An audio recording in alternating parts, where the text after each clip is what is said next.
Good evening. I'd like to call this regular meeting of the Larkspur City Council to order. May we have a roll call, please?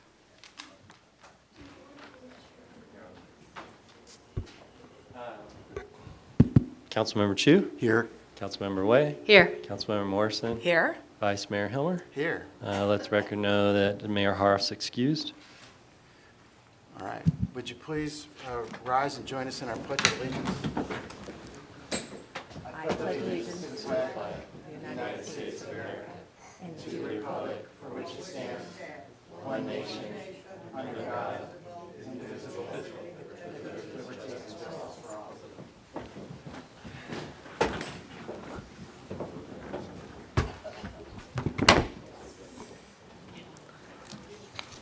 Well, before we move to our first item, which is a presentation, I think it's appropriate that we acknowledge that the City of Larkspur expresses condolences to the family and those that were killed or injured in the Charlottesville incident.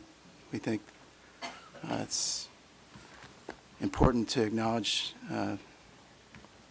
those events and the sympathy that we send to everyone involved there. I don't know what to say beyond that without getting into the weeds. All right, first item tonight is a presentation. We're very proud that we can recognize Pearl Zeimer tonight, attaining the wonderful milestone of 100 years of age. And we have a proclamation to present to you, Pearl. And I'm going to read it in an edited version. Whereas exceptionally few people on this planet live an entire century or more, but Pearl Zeimer is one of those rare individuals, having been born at Mount Zion Hospital in San Francisco on August 22nd, 1917. In 1917, the city was a thriving port. Streetcars were rolled out in San Francisco at the first time. Woodrow Wilson was elected for a second term, and the United States entered World War I. But most importantly, Pearl made her entrance into this world. Having grown up and ready for the next chapter in her life, Pearl met her love match in Daniel Zeimer, and they were married in San Francisco in 1944, where over the next few years they welcomed a growing family of a daughter and twin sons. In 1971, Pearl and Daniel fled the fog of the city for the sunny weather and the beautiful views that Greenbrae had to offer. She and Daniel were residents of Lotus Gardens condos on Upper Via Casitas, where she resides today. And whether playing mahjong, having dinner downtown at Pico's, or reading and going to the movies, Pearl has been enjoying life in our city for a long time. Now, therefore, be it resolved that myself, Dan Hilmer, and the City Council does hereby proclaim that August 22nd, 2017 will be Pearl Zeimer Day.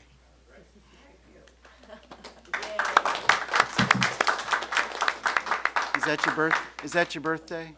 Yes. Well, we'll all celebrate on that day as you stroll around town and be honored. In the city of Larkspur and Greenbrae, it will be Pearl Zeimer Day, and wish Pearl and her family great health and happiness on this very special occasion as she celebrates her 100th year. Congratulations, Pearl, and we have a copy of this for you. And Catherine, Councilmember Catherine Way also has a special gift for you.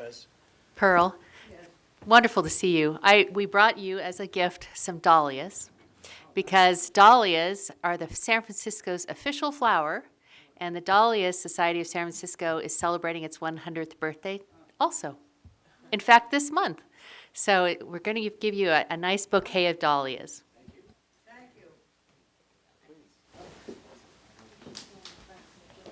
And you should know these were grown by Councilmember Way. Oh, they're beautiful. Well, you should stand up here and get your photo if I stand. Holding the My cousin, her niece, is a dahlia. Niece is part of the dahlia growing expert. Oh, that's great. Adrian, put it on the front page. Yeah. Yeah.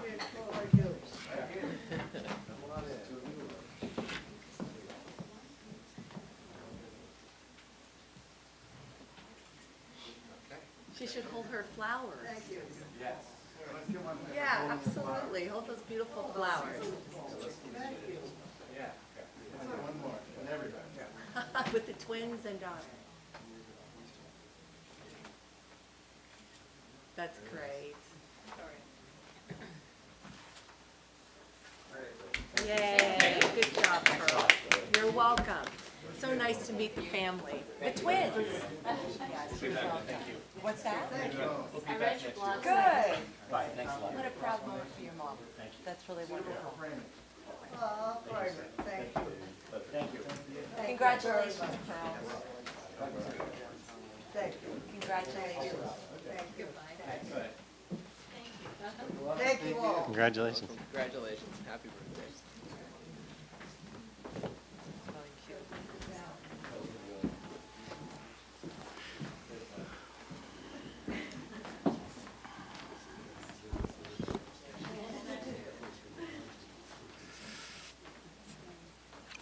Certainly a nice way to start the meeting.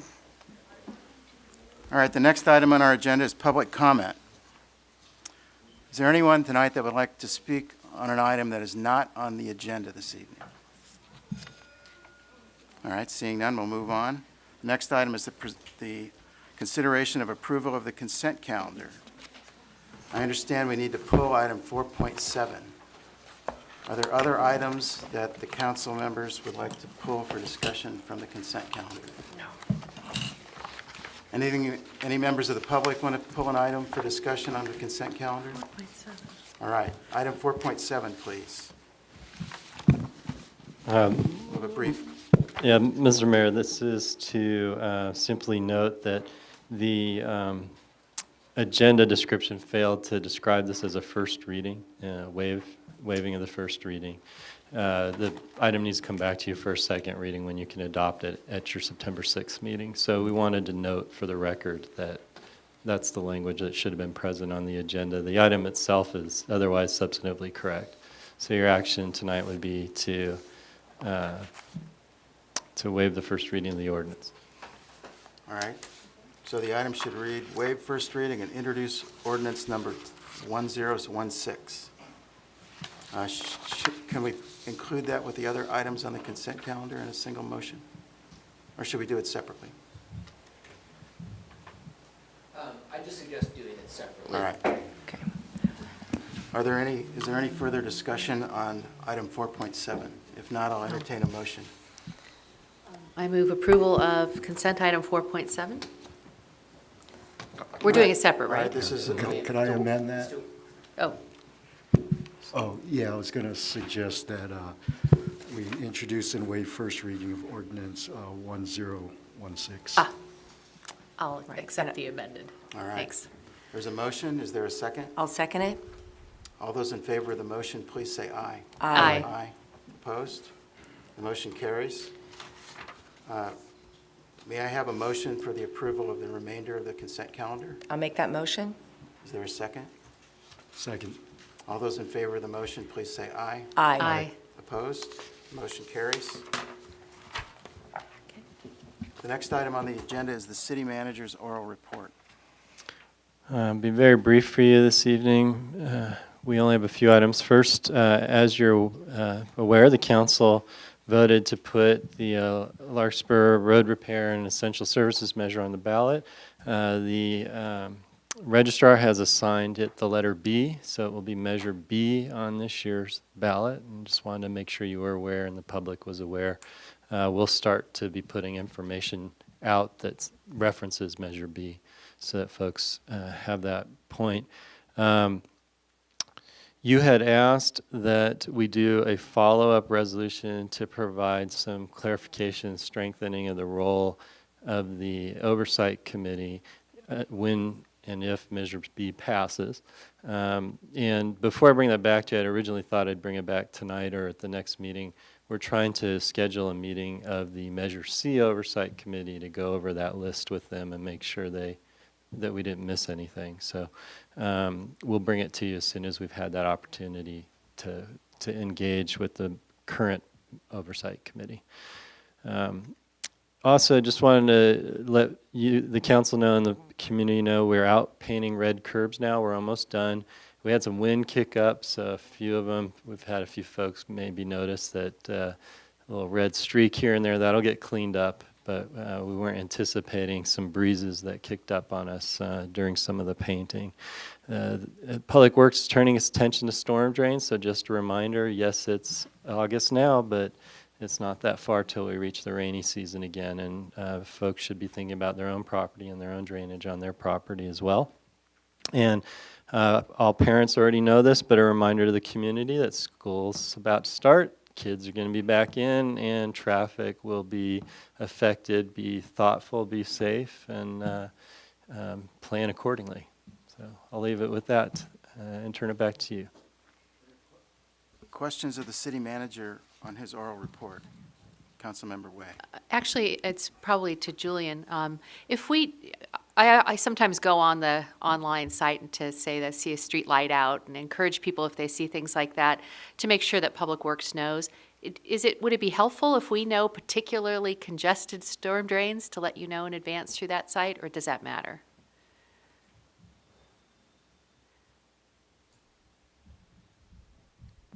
Yeah, no, that certainly helps. I'm sure that our crew probably knows some of the recurring locations where we have had historic events in the past, but if folks do know of certain locations that back up during the winter, it doesn't hurt to give us that information again. As I'm sure you know, we're going to be moving forward with a storm drain master plan, and that's the kind of information and feedback that we're looking for the community as we analyze all the storm drains throughout town. Other questions of the city manager from the council? Are there any member of the public have a question for the city manager on his oral report? Seeing none, we'll move to our first public hearing, our only public hearing. So we'll open the public hearing. This is item 7.1, an appeal of the Park and Recreation Commission decision relative to the removal of 2 heritage trees at 6 to 8 Eden Lane in Larkspur. May we have a staff report, please? Mr. Mayor, the representative of the appellant withdrew the appeal, but in the withdrawing of the appeal, the representative asked for consideration of return of any money from the fee related with the appeal. Staff's not done its calculating what its costs were. We suspect that once we've calculated our costs, there won't be any money left from that fee, but there might be. Would like direction, since only the council can waive fee money, that if there is any remainder, we would return it to the appellant after we've calculated those All right, costs. so that's been withdrawn. The appeal's been withdrawn. All right. I just am seeking some All right. concurrence from the council on the Also, request. I took item 7.1 out of order. I'll go back to item 6. Council members, oral reports and comments, please. Are there any council members that have oral reports this evening? I do. Councilmember Morrison. Thank you. Today I attended the Twin City Village Speakers Series. Just a reminder, Twin City Village is Larkspur and Corte Madera. We came together and did a nonprofit. It's run by volunteers to help keep the aging population to age gracefully in their homes. We had a speaking series today. We had around 30 people that attended. We asked the director from LilyPad to come and explain how one creates a bedroom into a junior accessory dwelling unit in your home. It was a fascinating, informative series. So anyway, it was a nice turnout. I also sit on the Community Development Block Grant Program. Supervisor Judy Arnold is the chair for that committee.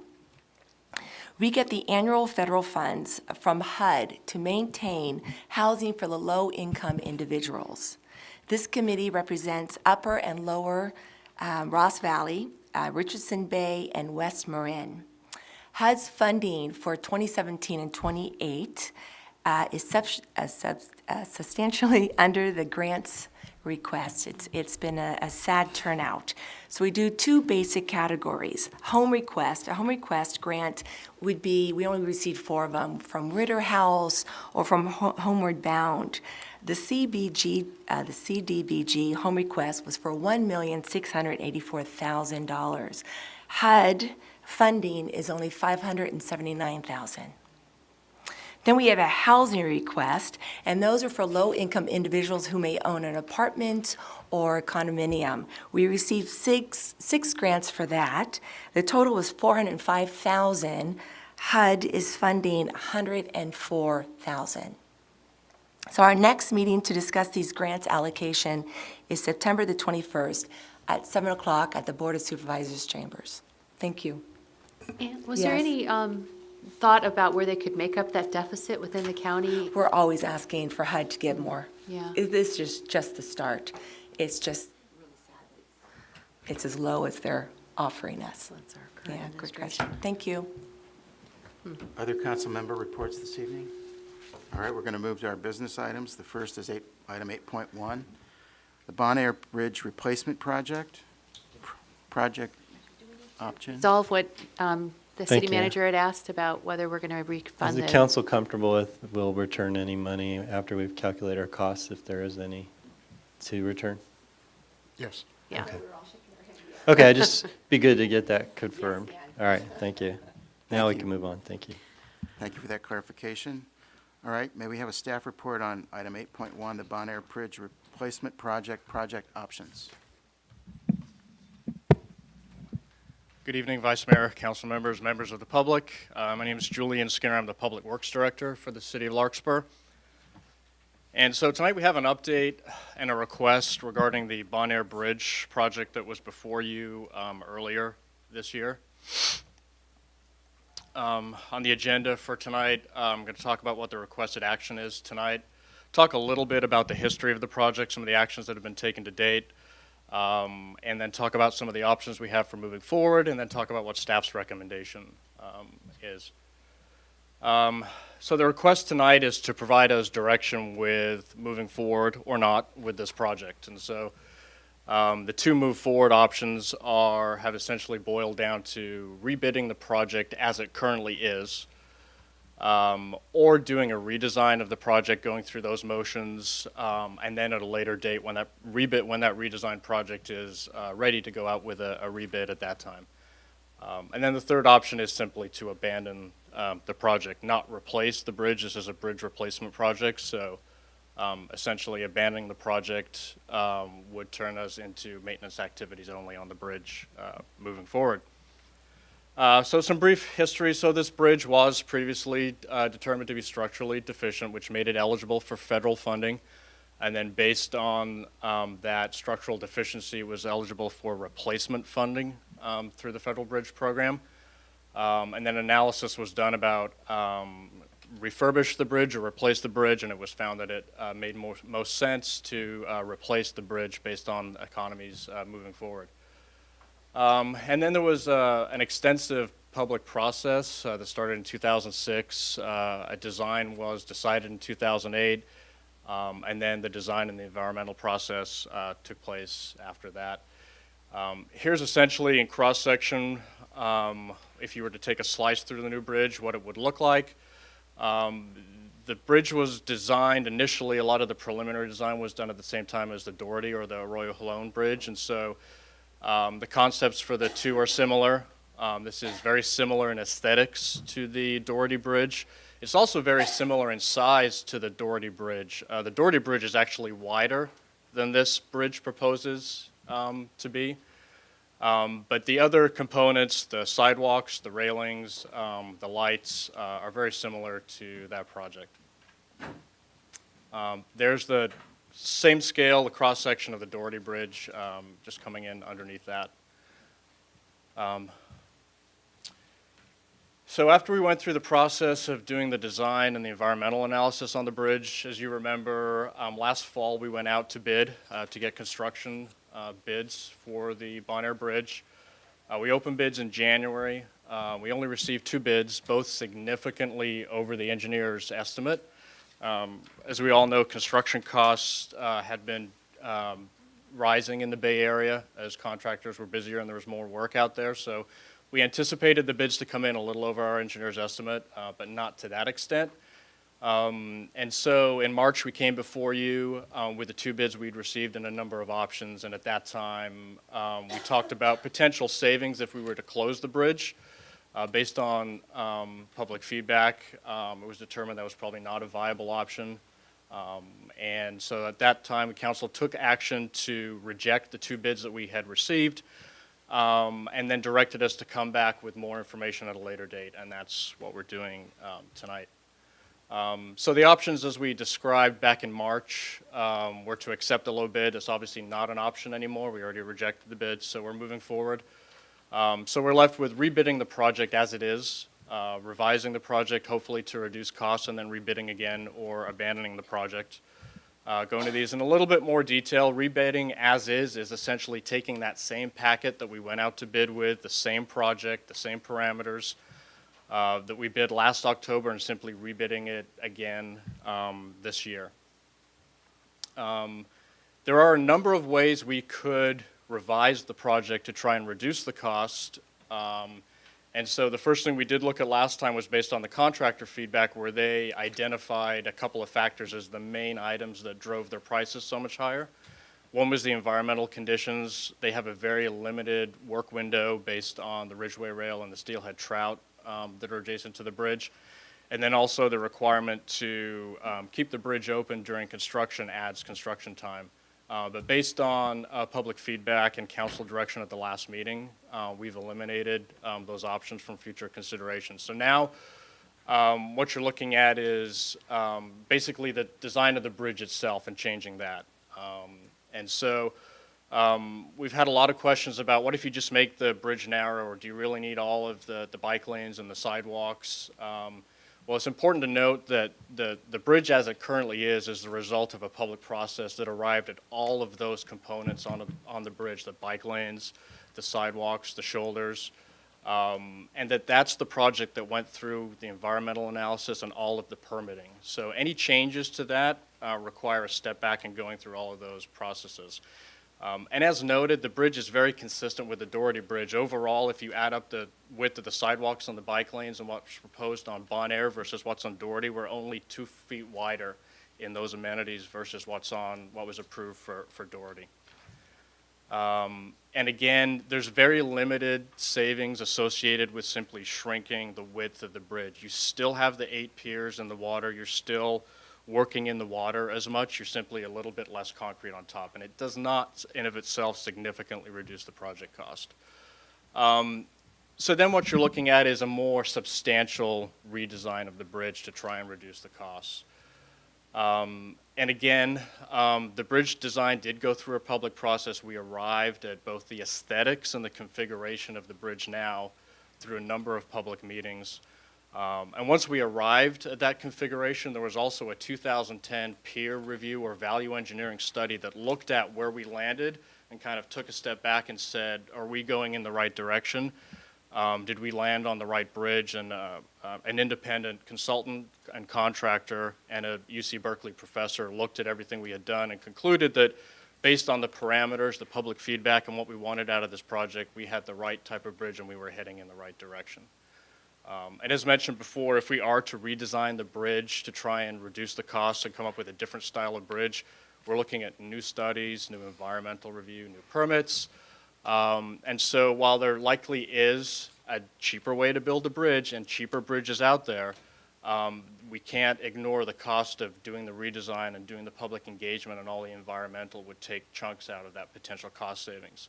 And in addition to that, based on experience in going through this bridge to date, we anticipate at least a 2-year project delay if we have to back up and redo some of those approvals that we've already gone through. So this slide just describes that value engineering that we did at kind of as a checkpoint. They did look at some of these other bridge styles, and again, a lot of them didn't meet the aesthetics that the community had desired. A lot of the other bridge types that are cheaper have a lot of vertical elements, a structure that's above the bridge and are more of a focal point, more of a look-at-me bridge than a community wanted to blend into the environment bridge. And then there are some other issues with some of the other cheaper style of bridges, that they have a different profile.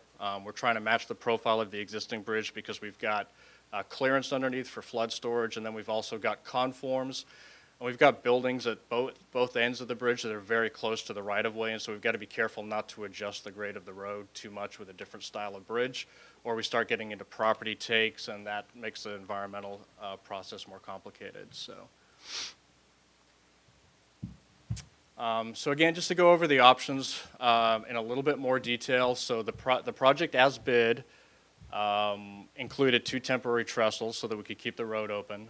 Anticipated up to 4 years worth of construction. If we do go out to bid with the same project, we have not done anything to reduce the cost. We're simply going out at a different time. The contractors have reevaluated the construction cost estimate. Their revised estimate based on the current bidding climate is $24.7 million, so down a little bit from the low bid of $27 million last year. And again, if we go with this option, there's no re-permitting, there's no design fees. We basically just turn around the same package, change a few dates, and we go back out to bid. Option 2, if we narrow the bridge, and so what we looked at here was what would we have to do to narrow the bridge to really get into some cost savings? And so we determined that if we narrow the bridge all the way down to about what it is today, that's about the narrowing that you would have to perform in order to get any significant cost savings. Because what that would do is it would allow you to get away with only 1 trestle instead of 2. This would essentially build the entire new bridge on the north side of the existing bridge. But then the new bridge would be the exact same configuration of the existing. So it would not have the sidewalks and the bike lanes on both sides. It would have the same travel lanes. It wouldn't have the wider shoulders. Again, it's a different project than we went through all of the permitting with. The footprints are different. The public access is different. So it does require going back through Caltrans and some of the permitting.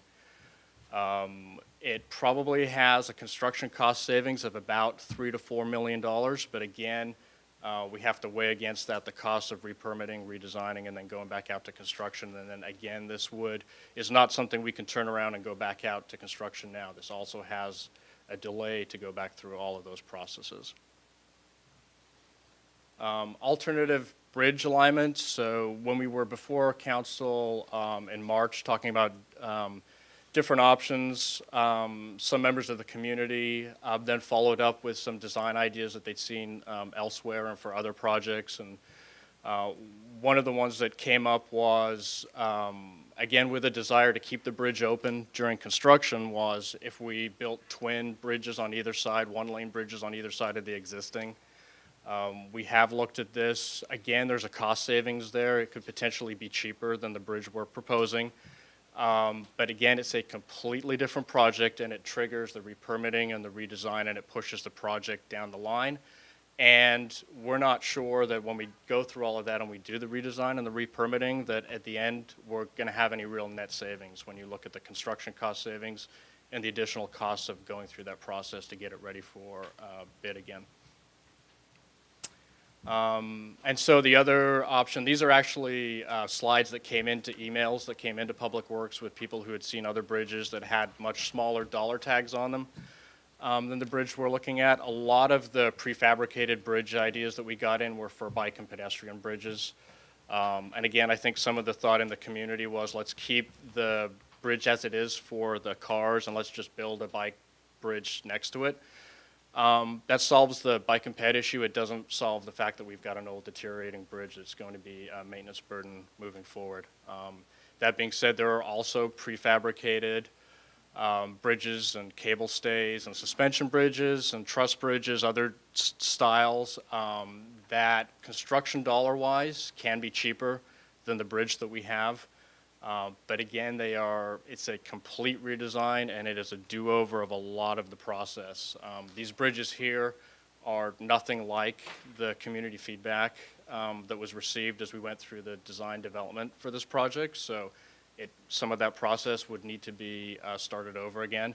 And then also a lot of these bridges are, for the location we have where we're trying to keep the existing bridge open, it's a lot harder to build some of these bridges on top of the existing bridge. So there are a lot of details that would have to be worked out. The bottom line is we think we could probably build a cheaper bridge and save about $5 million in construction costs However, there is additional time, there's additional engineering, there's additional permitting, and there are a lot of unknowns. The bridge went through a 10-year process of analysis, looking at the hydraulics of how it interacts with the creek. All of those things would have to be looked at with all of these designs. And once you start looking at mitigating for potential issues that some of these designs may have, you start creeping into that $5 million savings, and there's no guarantee at the end of our 2 years when we go out to bid that at the end of the day we're going to end up any cheaper. We know we're going to end up 2 years down the road. We can't say if these are actually going to save money in the long run. And the other thing that's noted from some of these projects is a lot of the prefabricated bridges that are cheaper to construct have higher and more recurring maintenance costs down the road. So the last option is to abandon the project, essentially treat this bridge as a maintenance requirement moving forward, maybe do a smaller rehabilitation project on it other than a full replacement project. Again, this was looked at early on in the project, and it was evaluated based on the cost of doing a rehabilitation and doing a replacement. The existing bridge is limited in its roadway width and its shoulder width, and obviously in the sidewalk width. It doesn't have the access a new bridge would provide. The foundations, the bridge is old, the bridge has been retrofitted, and the bridge has had emergency repairs on it. If you've been under the bridge, there's a series of timbers and steel girders that are acting as Band-Aids to the bridge right now. That's keeping the bridge up and everything's fine, but those have to keep being reevaluated. And as you know, Band-Aids don't last forever. These are things that are going to be continual maintenance and rehabilitation requirements moving forward if we were to leave the bridge in place and abandon this project. The bridge is currently in the Highway Bridge Program and is eligible for replacement funding. If we were to abandon this project, just move forward with maintenance, and then we had an issue with the bridge and we suddenly had to do a replacement, there's no guarantee that this bridge would qualify in the future for federal funding again. There's no guarantee that federal funding would be available at the same level it is now. Right now we're in the program and we're locked into the funding ratios that are in the current program. As soon as we pull out, we're not grandfathered. We would have to apply all over again to get in the project, in the Highway Bridge Program. In addition, the last item here is the dollar value. While it costs nothing immediately to move forward and abandon the project, there's obviously the ongoing maintenance costs, but because this project is funded under the Highway Bridge Program, that program has already paid back a lot of the design and environmental work we've done on this project. If we abandon the project, we would then have to pay back the Highway Bridge Program money that they've paid out for a project we didn't undertake. In addition to that, we ordered some utility relocations because they were going to be in conflict with the bridge. There's a high likelihood that those utilities would come back to us and ask to be recouped for some of those costs, seeing as we don't replace the bridge, they wouldn't have had to relocate their utilities. So all told, that's at least $4 million that we would be out of pocket today to pay back costs that are not on the table if we move forward with this project. So next steps, where do we go from here with the three options? So if we decide to go with option one and we're going to rebid the same package, then our consultants work on changing a few dates and updating the plans and specs and getting us out to bid. We think within a month or two, the idea would be to be able to award this project in early 2018.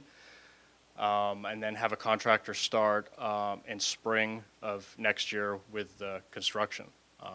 At the same time, we would be requesting the formally requesting the additional funds from Caltrans. And so that's a process that could take 4 to 5 months. And so we want to start that now, as soon as we know we're moving forward, so that by the time we're in July and in January and we open a bid, we have a determination from Caltrans that yes, you've got a piece of paper that says the additional funding is available. So that's a process we can start now if we're moving forward with this process. If we were to choose option two, then we take a step back and then we're out again with the community, trying to get some more feedback on what it is the community is interested in this bridge, dollar-wise, aesthetic-wise, function-wise. And it basically starts a lot of the balls rolling again, and then we have a conversation with Caltrans about what this project looks like moving forward. And we have to have that conversation about overall this project would have to come in at a cost savings, or again, we could be on the hook for having to repay some of the costs for all the work we've done. If we drastically change the bridge design and go with a different bridge, and at the end of the day it doesn't save any money, then Caltrans is going to be looking back for some of the money that they spent on a design that we didn't undertake. If there's project savings in the end, then potentially we could keep some of the money that we spent. But that's a concern moving forward, that Caltrans, we have to let Caltrans know that we're doing this to save money overall with the project. And if that's not the end result, then they're not going to pay for the redesign to get to that point. And we know that based on what's already approved in the bridge program, if we were to move forward with option 2 and do a different bridge design, we would still need additional money. The money that's in there now, based on the old estimates, the 15 million is not going to be sufficient to even do a redesign. So we would also be moving forward and asking Caltrans for the additional money. If we choose option 3 to abandon the project, we're simply going to have conversations with Caltrans and the utilities to work out how we have to repay the funds. And then we'll be talking to Caltrans about our bridge inspections and what we need to be doing given the age of the bridge and the fact that it's full of Band-Aids, what we need to be doing moving forward to protect that infrastructure. This is just a tabular summary of the 3 options, starting at the top with the rebid now. The middle one is doing a redesign and going back out to rebid in a few years, and then the bottom is abandoning the project. So this talks about what the cost is, the construction cost, and then some of the other costs, and then the total cost. The last column is what our net cost would be.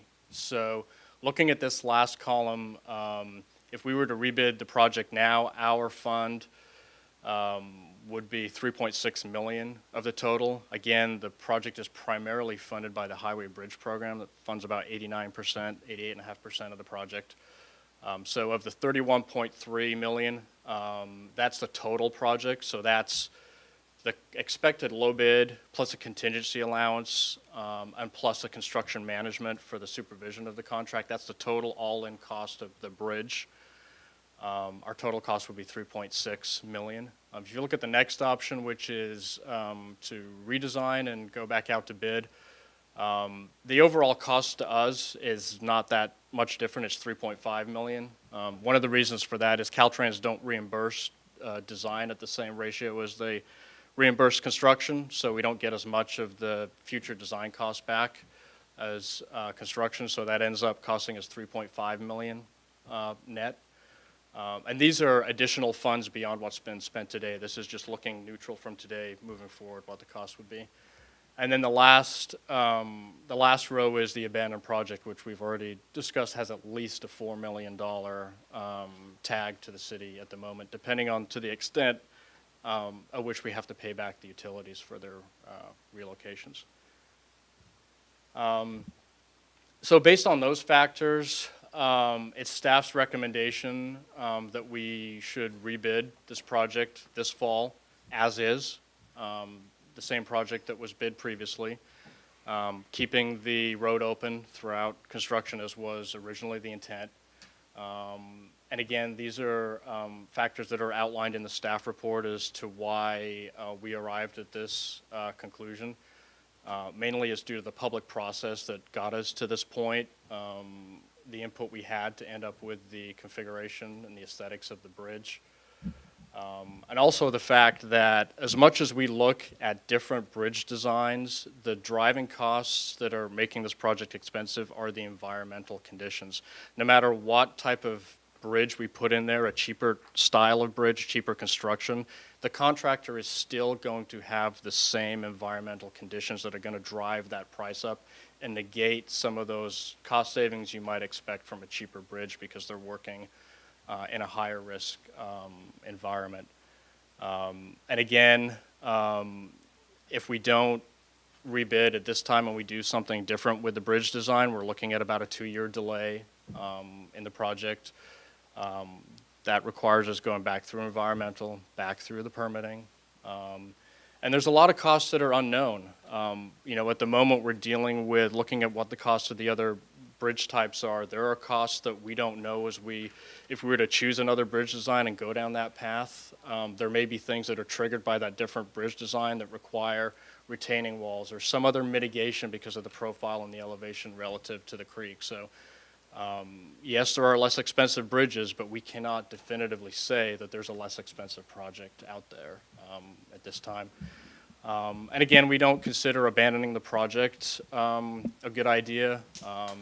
Essentially, we would be on the hook for repaying Caltrans. In addition to that, we're left with infrastructure that we know is at the end of its life and is held together with Band-Aids. It's metal and wood Band-Aids, but still, those things have a life expectancy and are going to need to be replaced and reevaluated.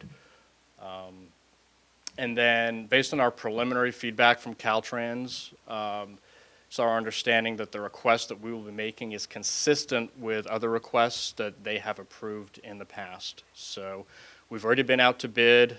We've tested the market. We're going to go out to bid again. We'll have more factors that will allow us to justify that the construction cost is real and that the Caltrans would then be able to allocate the additional funds to this project. So based on those factors, the staff recommendation is to re-advertise the project essentially as is this fall with the idea that we will be back in January with bids for you to consider.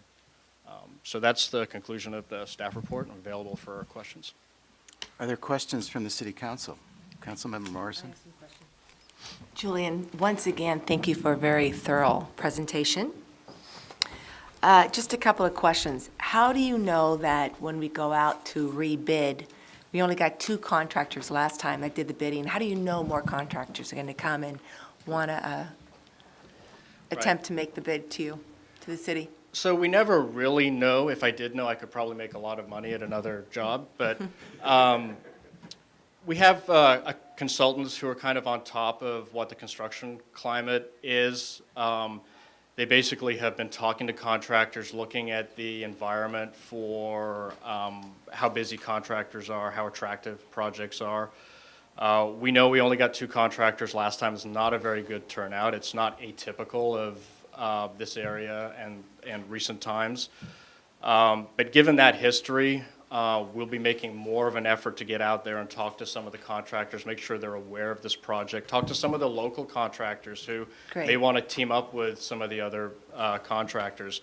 Given all of these factors, looking at how the bids have been coming in on similar projects, the engineer has put an estimate together that's slightly less than what the low bid was last time.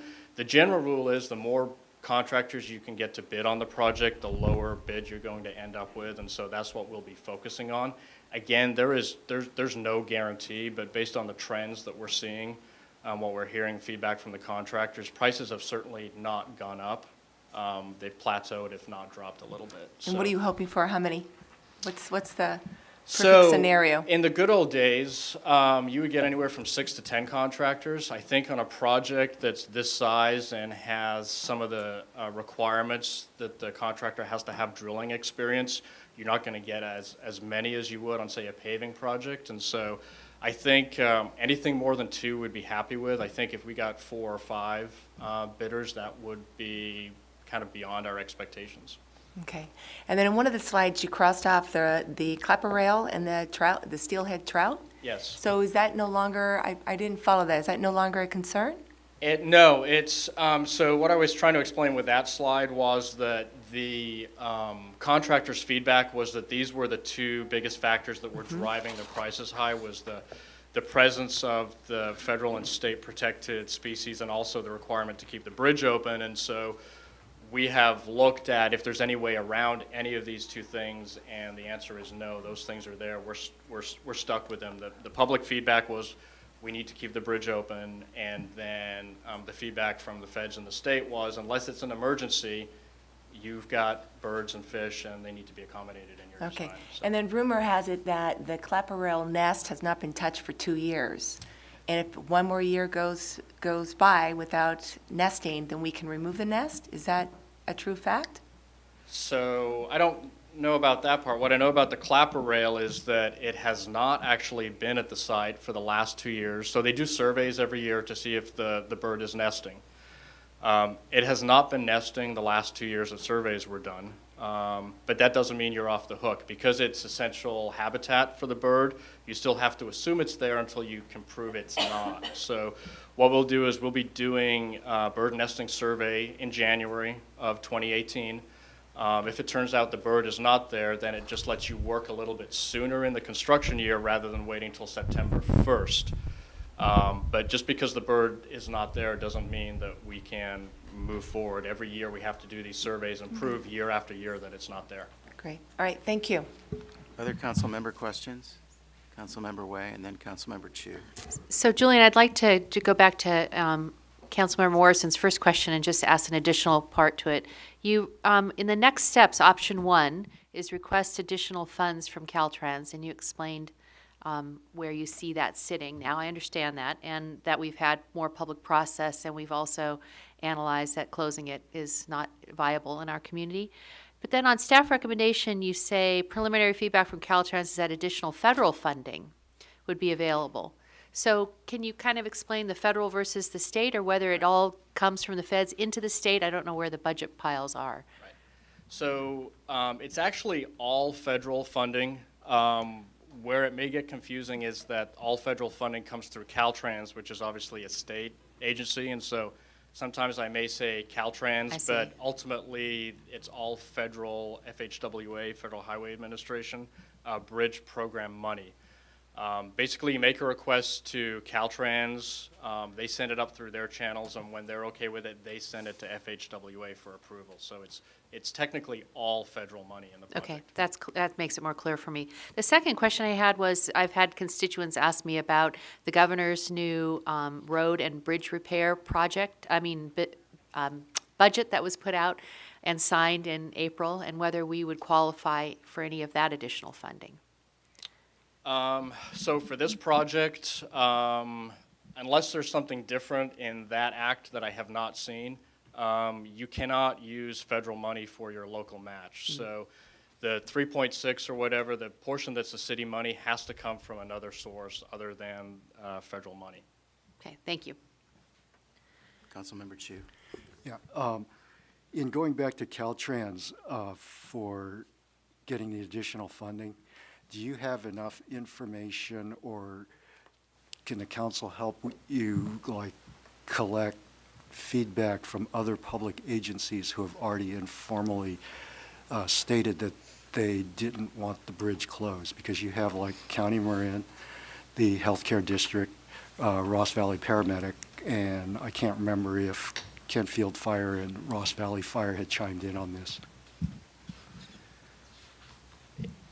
So we're going to be putting the package together that's going to include a lot of that information. As you know, we anticipated one of the first things Caltrans is going to say when they look at the bid price is, well, what if you close the bridge? So I think the public process we went through to get that feedback was very important for this additional funding request.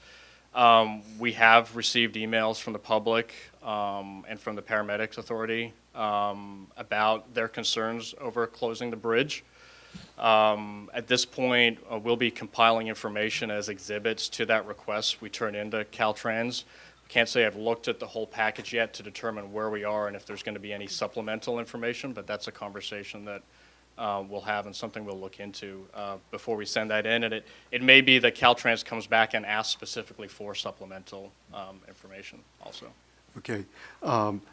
Regarding the 4-year project cycle, we've kind of figured that's what it's going to be if we don't close the bridge, and the environmental requirements with the endangered species stays there. Is there anything that the city can do to help contractors mitigate some of the, say, the distant 3-4 years out, the risk associated with having more variance? Because that's where it usually starts to get hard to figure out what your bids are going to be. There is, and so there's a, there's a fine line in putting a bid together with the element of risk and how much risk the contractor is asked to take on and how much risk the city takes on. And where that line is drawn can very much alter where the bid price comes in. And we've had this conversation. There are, for instance, there's no additional time allotted to a contractor if the clapper rail shows up and they've put their bid in assuming it doesn't, like it hasn't for the last 3 years.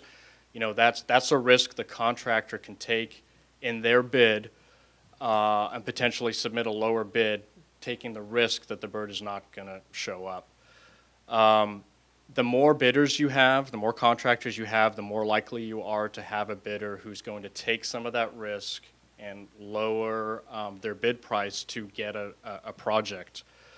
Conversely, the city could structure a project to take on all the risk and say, this is your schedule, but if the bird is here or the bird is not here, then you get so many extra days. Based on feedback from our consultants, we would get a lower bid for sure if the city took on that risk. At the end of the day, when the contract is closed out, the contractor always ends up getting more money through the course of the project because the risk, the low bid and taking on none of the risk, they recoup that cost throughout the project. If it turns out that the bird shows up and we've taken on that risk, then we have to pay them for a delay. Once you have a contractor under contract, the cost of everything goes up. It costs them more to do work once they have the contract. So generally speaking, it's in the city's advantage for the long term, for the end project cost for the contractor to take on that risk up front. Acknowledging it's probably going to result in a higher initial bid price, but the thought process is at the end of the day, it will result in a lower overall project cost. What kind of incentives can we give them for faster performance or whatever metrics you place on it? Yeah, so we've had these conversations also, and again, it's the consultant's recommendation based on their experience with similar projects that we don't incentivize a contractor to finish early. There are certain projects where it makes sense, such as some emergency projects where I think everybody's aware of the maze collapse, where there was a pretty hefty incentive for a contractor finishing early, where you really have a dollar value that you can assign. There's a loss in economy for the area if a feature is not available. We really don't have anything like that in this instance other than the inconvenience of the construction over a period of time. And it's the consultant's experience that if you incentivize certain things in a project that typically over time, these are other things that the contractor can use in change orders and delays, and if anything goes awry in the project and all of a sudden the contractor has additional costs for something, they can also argue that, well, I also didn't get that incentive you were going to order because this thing showed up. And so, again, it's another risk analysis that at the end of the day, there's more of a potential that we could pay additional money through an incentive than there is than we would actually save money. Okay. Just one more quick question. Will you be taking bids outside of the area or trying to? I'm just wondering if you've noticed any disparity between, say, a company coming from, Sacramento or the Central Valley rather than local here in Marin. We haven't, and again, there's no requirement for it to be a California contractor. They will have to have all the licenses, and in some cases, some of the local smaller contractors will team up with some of the bigger contractors from out of the area that maybe you're not aware of this project, and so that's one of the leads that we're going to be pursuing to get a few more folks interested in this project is some of the smaller local contractors that maybe don't have the drilling experience and can't themselves fund and bond for a $25 million project, is to have them try and reach out to some of the bigger contractors they maybe have worked in in the past, with in the past. Okay, thank you. One last thing. Councilmember Way?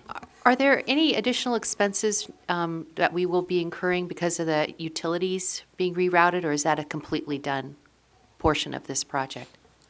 So the utility work that is AT&T, PG&E, the Water District, those are all utility funded. They pay 100% of those costs. In some of the cases, we pay the money up front, and then they reimburse us. The Water District, for instance, the water main relocation is it's embedded in this project. They have a line item. They will pay us back for that work. We don't incur any costs, again, unless we were to step back and not do the project, and then we have a conversation about having made people move their utilities. I have 3 questions. First 2 are probably quick. Will the lighting on the bridge match the lighting that we have installed at the Doherty Bridge, at least in terms of what we're proposing? Yeah, so the lighting, as it was for Doherty, was driven by the environmental constraints, and it's dark sky compliant down lighting, which is driven by the clapper rail.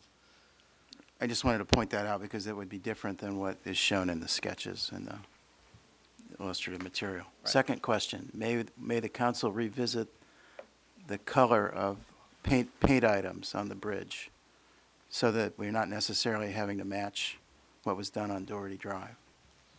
Yeah, I think details like that, this is a project that's going to take 3 or 4 years. There may be some other things that come up during the course of construction that if there was anything significant that we thought changing in the project, we would bring that back to council. Okay, great. Third question is, would you describe any overlap with the flood protection measures that have been considered as part of the Ross Valley strategy? Yeah, so one of the key factors in looking at bridge designs early on was something that was more compatible with not only leisure use for the creek, but also flood protection. So when there's a need to dredge further up the creek, this bridge has 8 piers versus the 80 piers that are currently in the creek, so it makes it easier for dredging equipment to make it past the bridge up the creek. In addition, the 8 piers versus the 80 that are currently there make it less likely that debris will get hung up on the bridge and artificially elevate the water level on the upstream side of the bridge. So yeah, flood control was one of the things that was looked at, kind of a do no harm, but also they were able to work some things into the design that are actually enhancements for flood protection. Does that include, forgive me if I've gotten out of touch with this, but there was a pumping station component? Yeah, so a portion on the west side of the bridge is actually below the 100-year water surface level on the approach, and so because it's in the footprint of the bridge, a pump station is proposed, a storm drain pump station is proposed as part of this project, eligible for the federal funding, and so it's incorporated into the bridge project, and that will also serve some of the nearby local streets.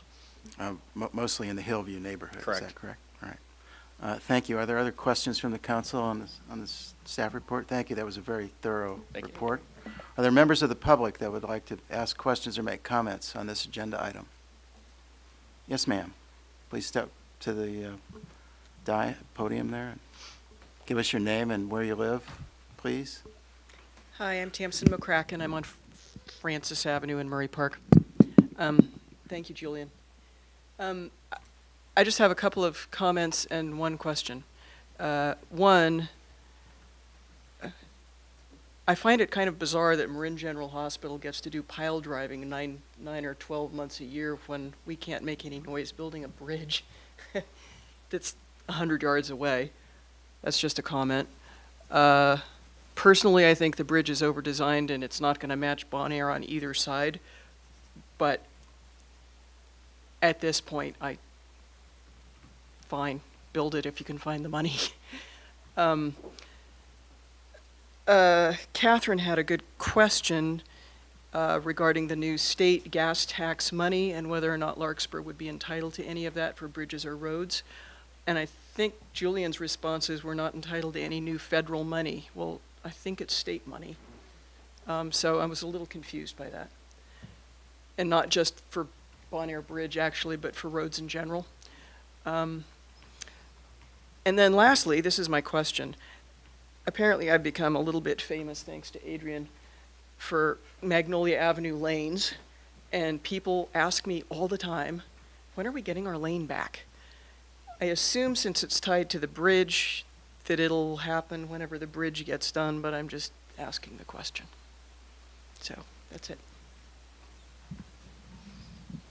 Would you like me to respond to those questions? Yes, please. Okay. So as far as the funding goes, yeah, so initially I was speaking about potential federal infrastructure program. As far as the state and SB1 goes, that money, like gas tax, would be available, but it's local money. And when that money, the big numbers that you see advertised, when that money trickles down and comes to Larkspur, it's equivalent of about $250,000 a year, I think, which at the moment we have earmarked to help supplement our paving program. But essentially that is local money that could go towards the local match. And as we've been told, our local share of that additional money is about $250,000 a year. And then as far as Magnolia goes, yes, so currently AT&T have been on and off working on both sides of the bridge. As I mentioned, there were some utility relocations. They did a big bore under the creek. And so for the past year plus, they have been pulling and splicing fiber from one end of Bon Air Bridge to the other on and off, mixed in with their various other projects. And so one of their staging areas is at the intersection of Magnolia and Bon Air. So with them working there and still having the orange barricades, we didn't feel it was a good time to go back and pave the other lane on that section of Magnolia, where we have the delineators up. And if we decide to move forward with the bridge project and AT&T get out of the way, we'll have to look at a good time to coordinate the opening up of that other lane with not only the bridge project, but there's a mitigation project that's going to have some storm drain and landscaping enhancements along Magnolia in the Hillview area. So we'll be looking at all three of those things and making sure that we don't do something and then drive a whole bunch of equipment over it and ruin it. So we've got to play all of those things together, but we have not forgot about Magnolia. All right, thank you very much. Yes, sir. Before you start, may I ask how many people may want to speak on this agenda item? Okay, great. Thank you. If you'd give us your name and address, please. Mr. Vice Mayor. My name is Steve Lamb. I live in San Anselmo.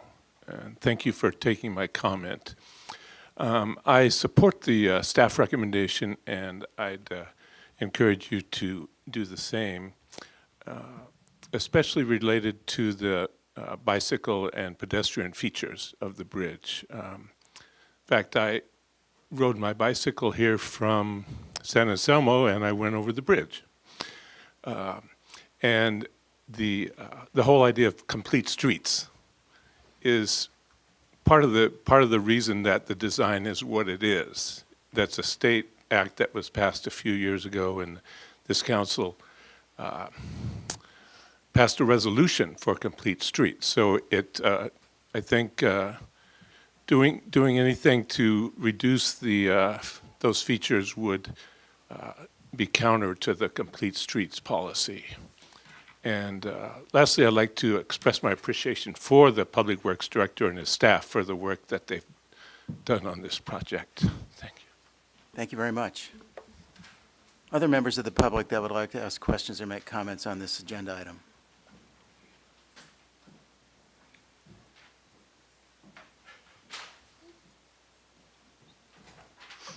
Yes, sir. If you can give us your name and your address, please. Good evening. Jim Bitter from Mill Valley, and I guess as a resident of Marin County, we all use that bridge.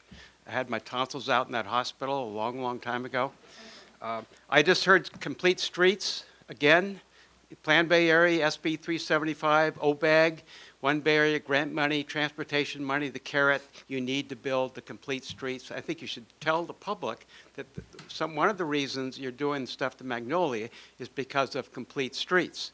It's your job to tell the residents of Larkspur everything that's going on. In May of 2016, you had a meeting, workshop in that crowded, hot room. They wanted to open the door. There were some unhappy people there. They were hearing what the plan was going to be, and I think they were there to give their input about the plan. So anyway, I asked the question that every resident of Larkspur should have asked, and all of you should be asking, and I'm sure you have the answer. And I asked the gentleman, I think it's the city engineer, PE. I think I was asking, in all fairness, I was asking the wrong guy. I should be asking the planning department. But where is, and there was, what was done is the environmental impact statement for the Bon Air Bridge. And I can't seem to find it.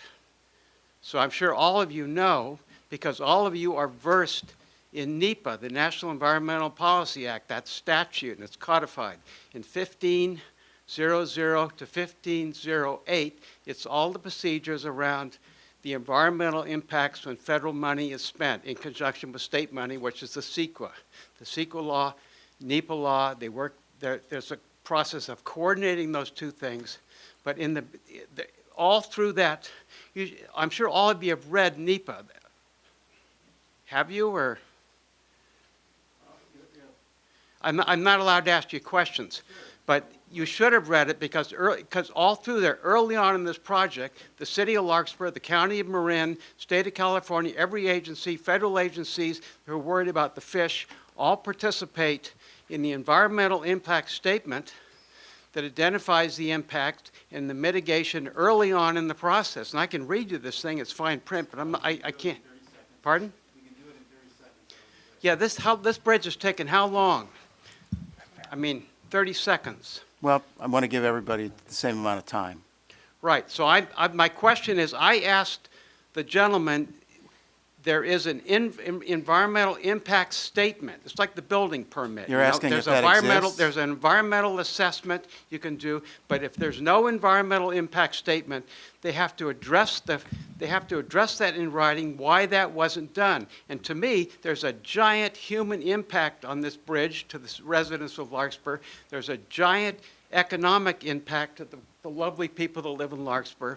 And you have an obligation to read that statute or ask the city. They're not going to tell you. The planning department, the city attorney, all the busloads of consultants that come in here. You have an obligation to go home and read that statute, and your eyes will open up that you were involved in this thing early on in the process. This late hour mitigation thing, you're being told by federal agencies, there's no statute of limitation on NEPA. What is your question, sir?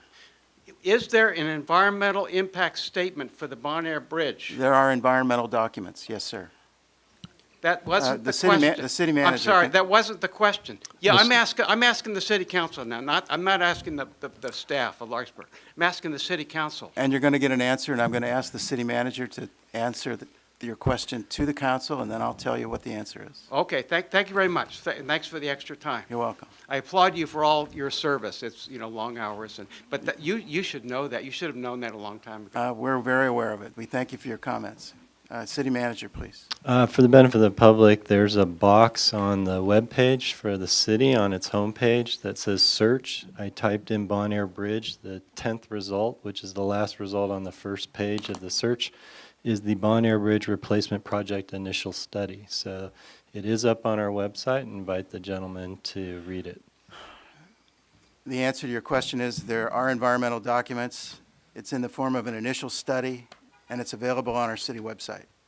For the record, that was not my question, and I will wait to find out in the future, along with the rest of the residents of Larkspur. The CEQA document is called an initial study. It's on the city website. The NEPA. Sir, Mr. Vice Mayor, if it helps, we're not eligible for this money, And I guarantee Caltrans would reject this project had you not certified your environmental study, both under CEQA and NEPA. So I guarantee you that not only did you do that, and I was present when you did that, but also you would have a severe problem with the state of California and the United States government had you not done that. So the answer is we are compliant with CEQA and NEPA with our environmental documents that are available on the city website. Thank you, sir. Ms. Winter. Is there an environmental? I think we need to move on, Mr. Vice Mayor. On the website. It's important for the residents. I think Yes. It's there, okay. 'Cause I couldn't find it. I'm sure staff would be happy to point it out to you But after the meeting. The statute says that Mr. Vice Mayor, I think you need to move on to the next speaker. Citizens, to city officials, and the city. It needs to be made available. It should be automatically available right now. You should know where it is. Thank you for your comments. I just told you the answer. Ms. Winter, thank you. Cindy Winter, Greenbrae. I'd like to state briefly that, as I told the council a few months ago, Senate Bill 1 is predicated upon a very strong bike, ped, complete streets policy. The operative verbs are not should and may. They are shall and must. So I am wondering if the city takes $1 of Senate Bill 1 and applies it to a street, that might have an effect on how that street is designed. And my second point is, this is a brand new idea that has never been mentioned in Marin, to my knowledge. So remember this moment. This morning, I watched a webinar put on by the University of North Carolina Bicycle and Pedestrian Institute. And we had some engineer from Carnegie Mellon and another eminent planner and some other person who was so tech crazy I got brain lock.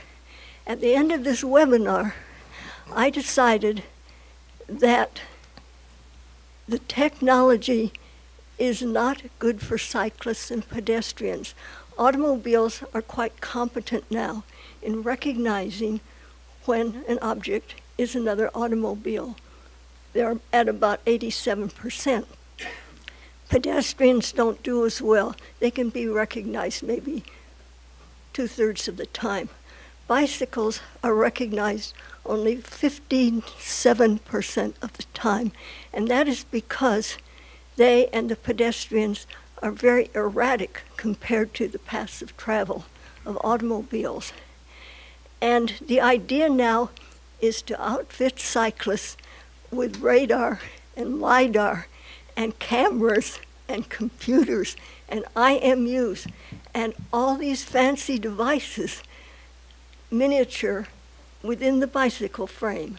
And then you wonder, pedestrians should have this equipment too.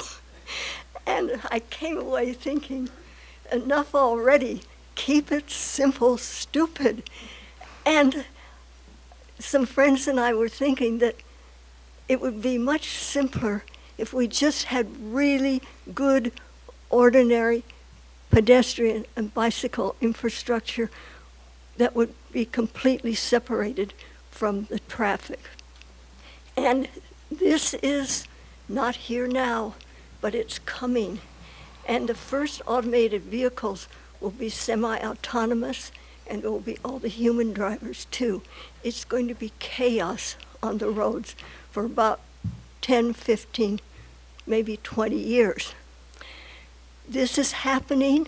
Caltrans has started removing its dots, the little circles that mark the lanes, and Caltrans, as its highways, freeways are maintained through ordinary maintenance, or as they're repaired, is going to be putting in big, wide, bright white lane lines, because that's what AVs want to have. And I think it's coming initially from the trucking industry, because they're the first ones, it's said, that will make big use of the autonomous changes. So they're not going to be going autonomously in the cities, but they will be when they're on the open highway. So I think that in planning, in looking ahead at Magnolia, at all the other streets, we have to keep this future in mind because it's almost upon us. The automobile manufacturers have put so much money into these new technologies. They want to get their return on investment back. So they're going to put vehicles on the street that are so-called autonomous as soon as they can. But they won't be fully autonomous. So I don't know, this is a brave new future coming on a fast-forward speed. And we have to be very brave and very careful as we're meeting it. Thank you. Thank you very much. Good evening. Could you I'm give- Sandy Gouldman. Sorry for that. That is very unstable. Tip it up. Nice catch. Yours got blown out. There. Glad no one was injured. Is it still functioning? I'm Sandy Gouldman. I live on Camellia Circle. I would like to emphasize the flood benefits of this broader project. The Magnolia Avenue detention capacity, water quality improvements, the improvements in the wetlands habitat when the dog park is relocated and the wetlands is created. These are really important benefits for the city of Larkspur. So I eagerly look forward to seeing implementation of those components of the project. So I urge you to go forward with the project as proposed. Thank you. Thank you very much. We appreciate your comments. Are there other members of the public that would like to make comments or ask questions on this item? Yes, sir. We're trying to hold the comments to 3 minutes. Okay. My name is Tom Lumsden. I live on Hawkins Way in Larkspur.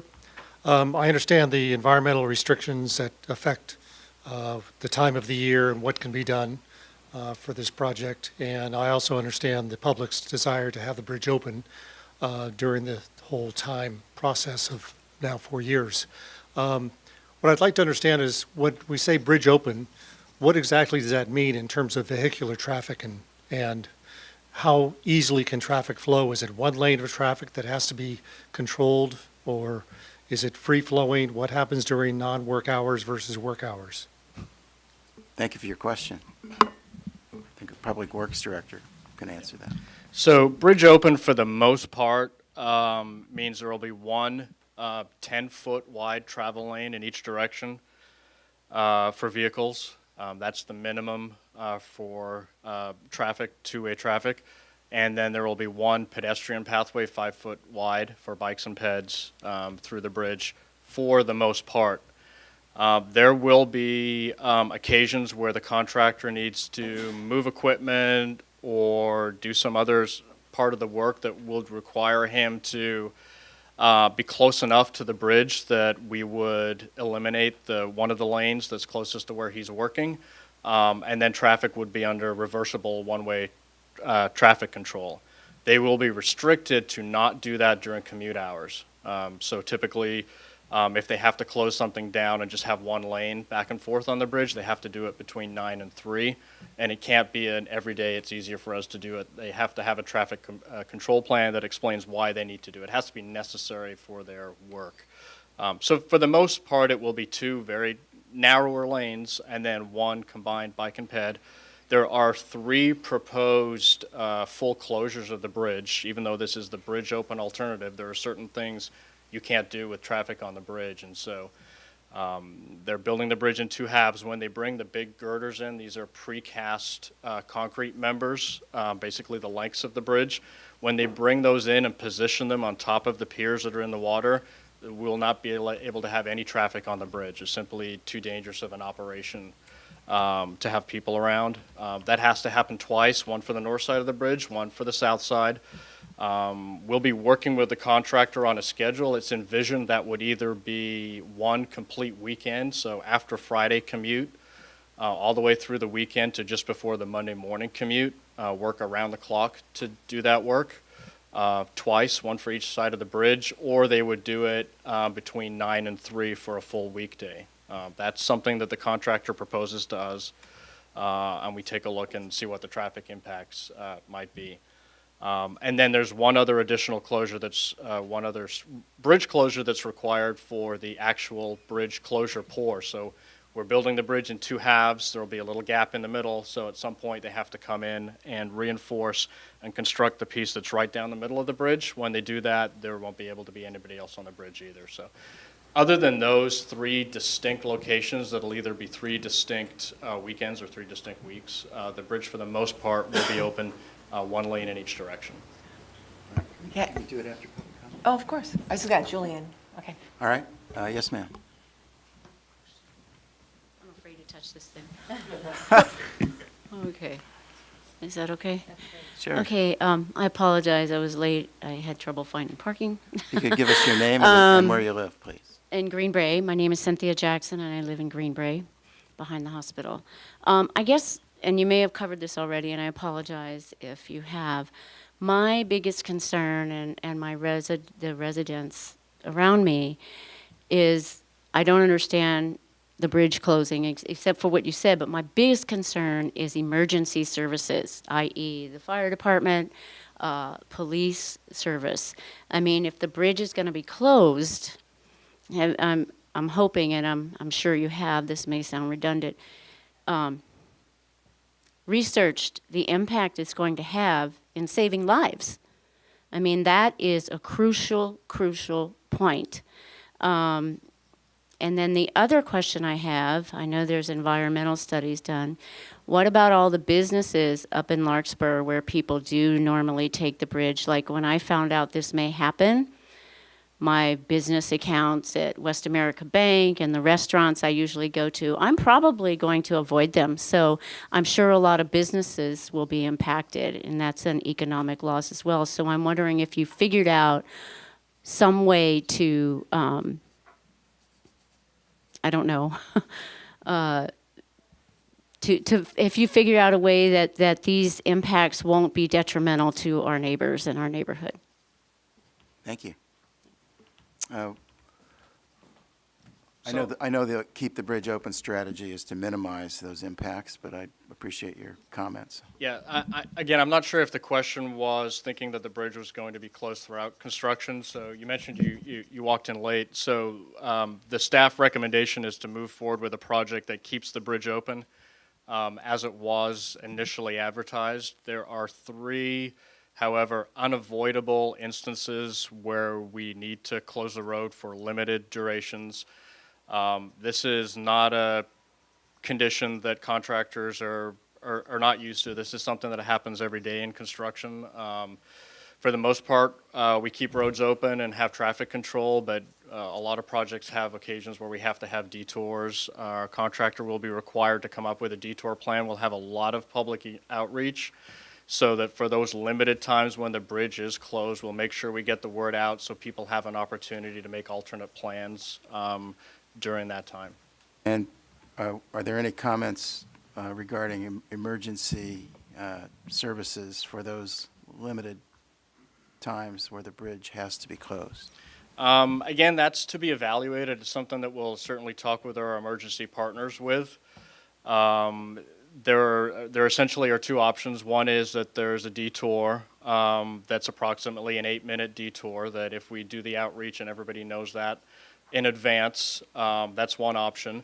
The other option is talking with the contractor and seeing what an interruption, if we get advance notice that there's an emergency crossing required, is it something that's feasible where the contractor can move equipment?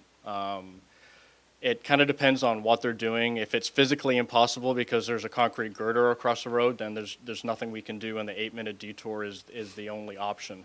If it's simply a matter of it's just not safe for the public to be going through, but in a pinch we could squeeze an ambulance through, then that'll be part of that conversation, and we'll figure that all out before the weekend so that we all know what the game plan is. And when there's an emergency provider that needs to use the bridge, they will know definitively whether it's open or closed. So my understanding is, worst-case scenario, there's an 8-minute delay.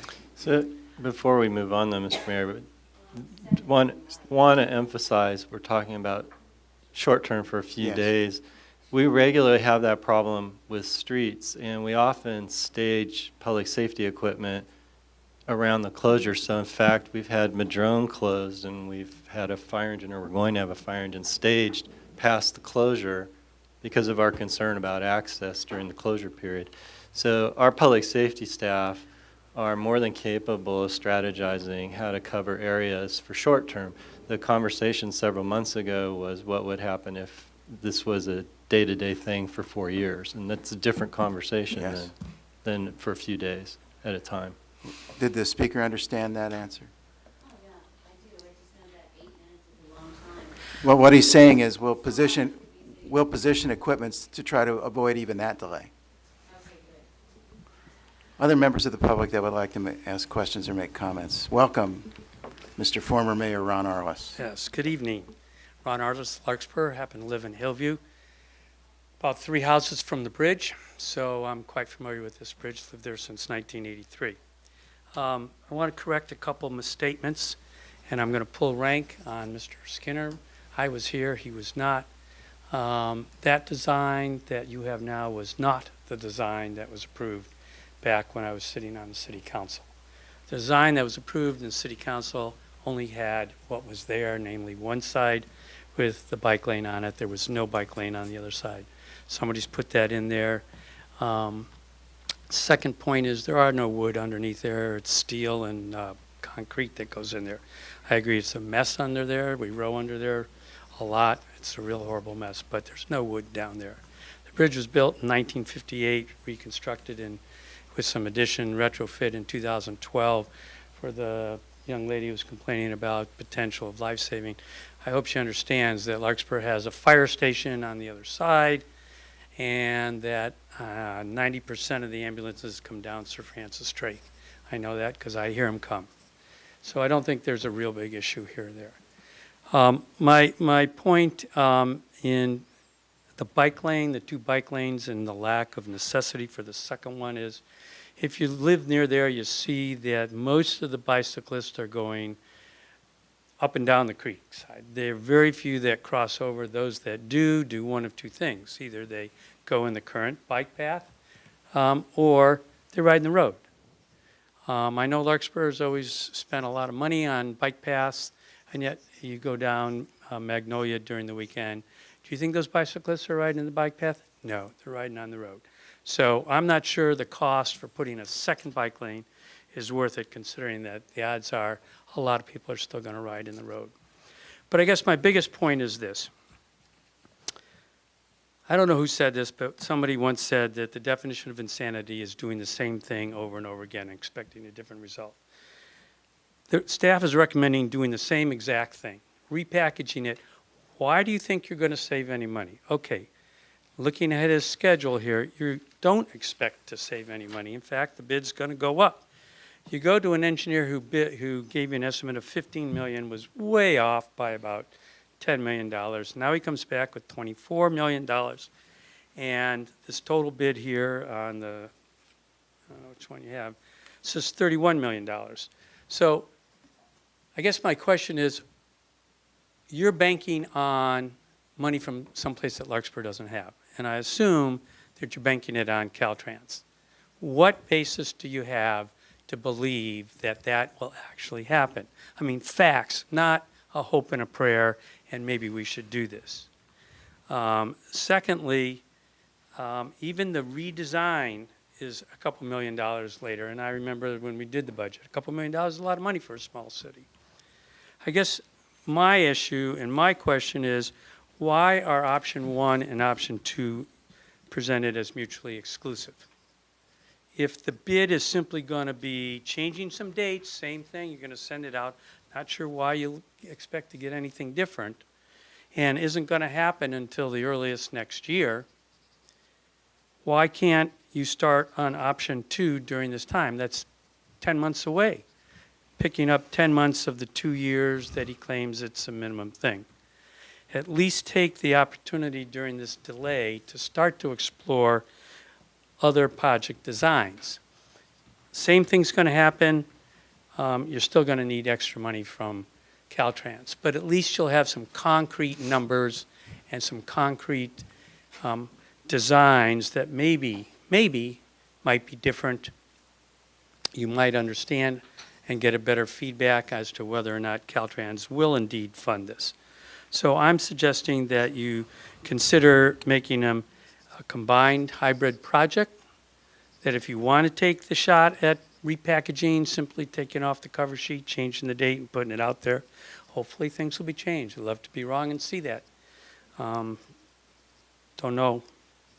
But at least start the option 2 and look at possible redesigns. Spend some time of the 8 months, 10 months you're going to have to wait before you could possibly start anything. Final question is 4 years. Okay, 4 years, yet they say they cannot work in the water 8 or 10 months out of the year. Does that mean that the project will be shut down during the time that they're not working? Does that mean that they will be working all 4 years? Or, excuse me, does that mean they'll be working all the time once they finish the water work? I don't understand 4 years along with the restrictions, the environmental restrictions. Oh yeah, one final thing. I've lived there on the creek since '83. I got to tell you, I've never seen a salmon in there. Okay, and I've been keeping track through pictures of all of the mud coming down, flood control. I really wish somebody would get on to dredge, because guess what? As of last year, at low tide, the birds can now walk across the creek. They do not need to swim. Now, I'm not sure how it plays in terms of salmon, but the point of the matter is that creek upstream of the bridge is just horribly filled in. So environmentally, you might want to look at that. Thank you for your comments. Would the staff like to respond? I think there was a list there. Okay, I think I got a few of them here. So as far as the certainty of getting the Caltrans funding, that's never going to be a certainty until we actually put the request in and go through the process. And the timeline that we're looking at here is if we get direction to repackage and go out to bid today, we will be getting the plans ready, going out to bid simultaneously with making that request to Caltrans for additional money from the federal bridge program, such that when we're back in January in a position to look at the bids, we will know whether we have that additional funding or not. We can only get direction from Caltrans. We cannot get the actual funding until we go through a process and they evaluate it and send it on to FHWA. So no, it's not a certainty until we get to that point. Also, as far as the 4-year window, so that is based on our consultant's estimate of how much in-water work they need to do. There are 3 distinct seasons that they need to get into the water. There's 3 distinct tasks. So the project they've estimated to be 3.5 to 4 years. There are plenty of other components to this project. As was mentioned before, there's a pump station. There's improvements on Bon Air all the way to South Alicio, including new signals at South Alicio, and then there's improvements on Bon Air Road all the way back to Magnolia. So there is plenty of non-in-water work that will take up those other 6 to 7 months. Not the most efficient way. If the contractor didn't have those limits, they would do it in a much quicker process.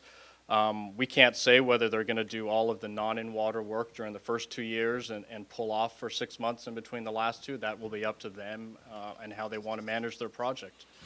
But yeah, there is other non-water work that will fill in some of those gaps when they can't be in the creek. Not sure if there are any other questions. The hybrid option presents tremendous risk to the city because in all likelihood, we would not be reimbursed for the work we do to study the other option while pursuing the bid option. So you'd be talking about substantial consulting and engineering costs for which the city may never be reimbursed as we move forward through the project. And then I would love to not deal with the steelhead trout. It's not an option. So my understanding is, and I was here when the council acted to approve the design as we've seen it tonight. The takeaway is that the highest likelihood of success is the strategy of rebidding the project as is in terms of getting Caltrans funding. Yeah, two comments on the design. I mean, I think we're getting into issues of semantics here and process and timeline. The width of the bridge is the same width that was approved when Mr. Arliss was on the council. What's on top of the bridge is different from when Mr. Arliss was on the council and reflects negotiations with the permitting agencies on a number of different issues and reflects getting all those permits approved.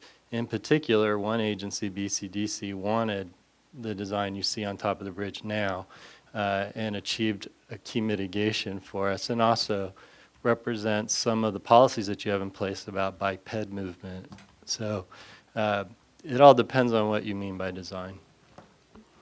All right, Councilmember Morrison has a question. No, that was answered. All right, are there other members of the public that would like to ask questions or make comments on this item? All right, I'll bring it back to the council for discussion. This is a business item. Are there other questions or comments from the council?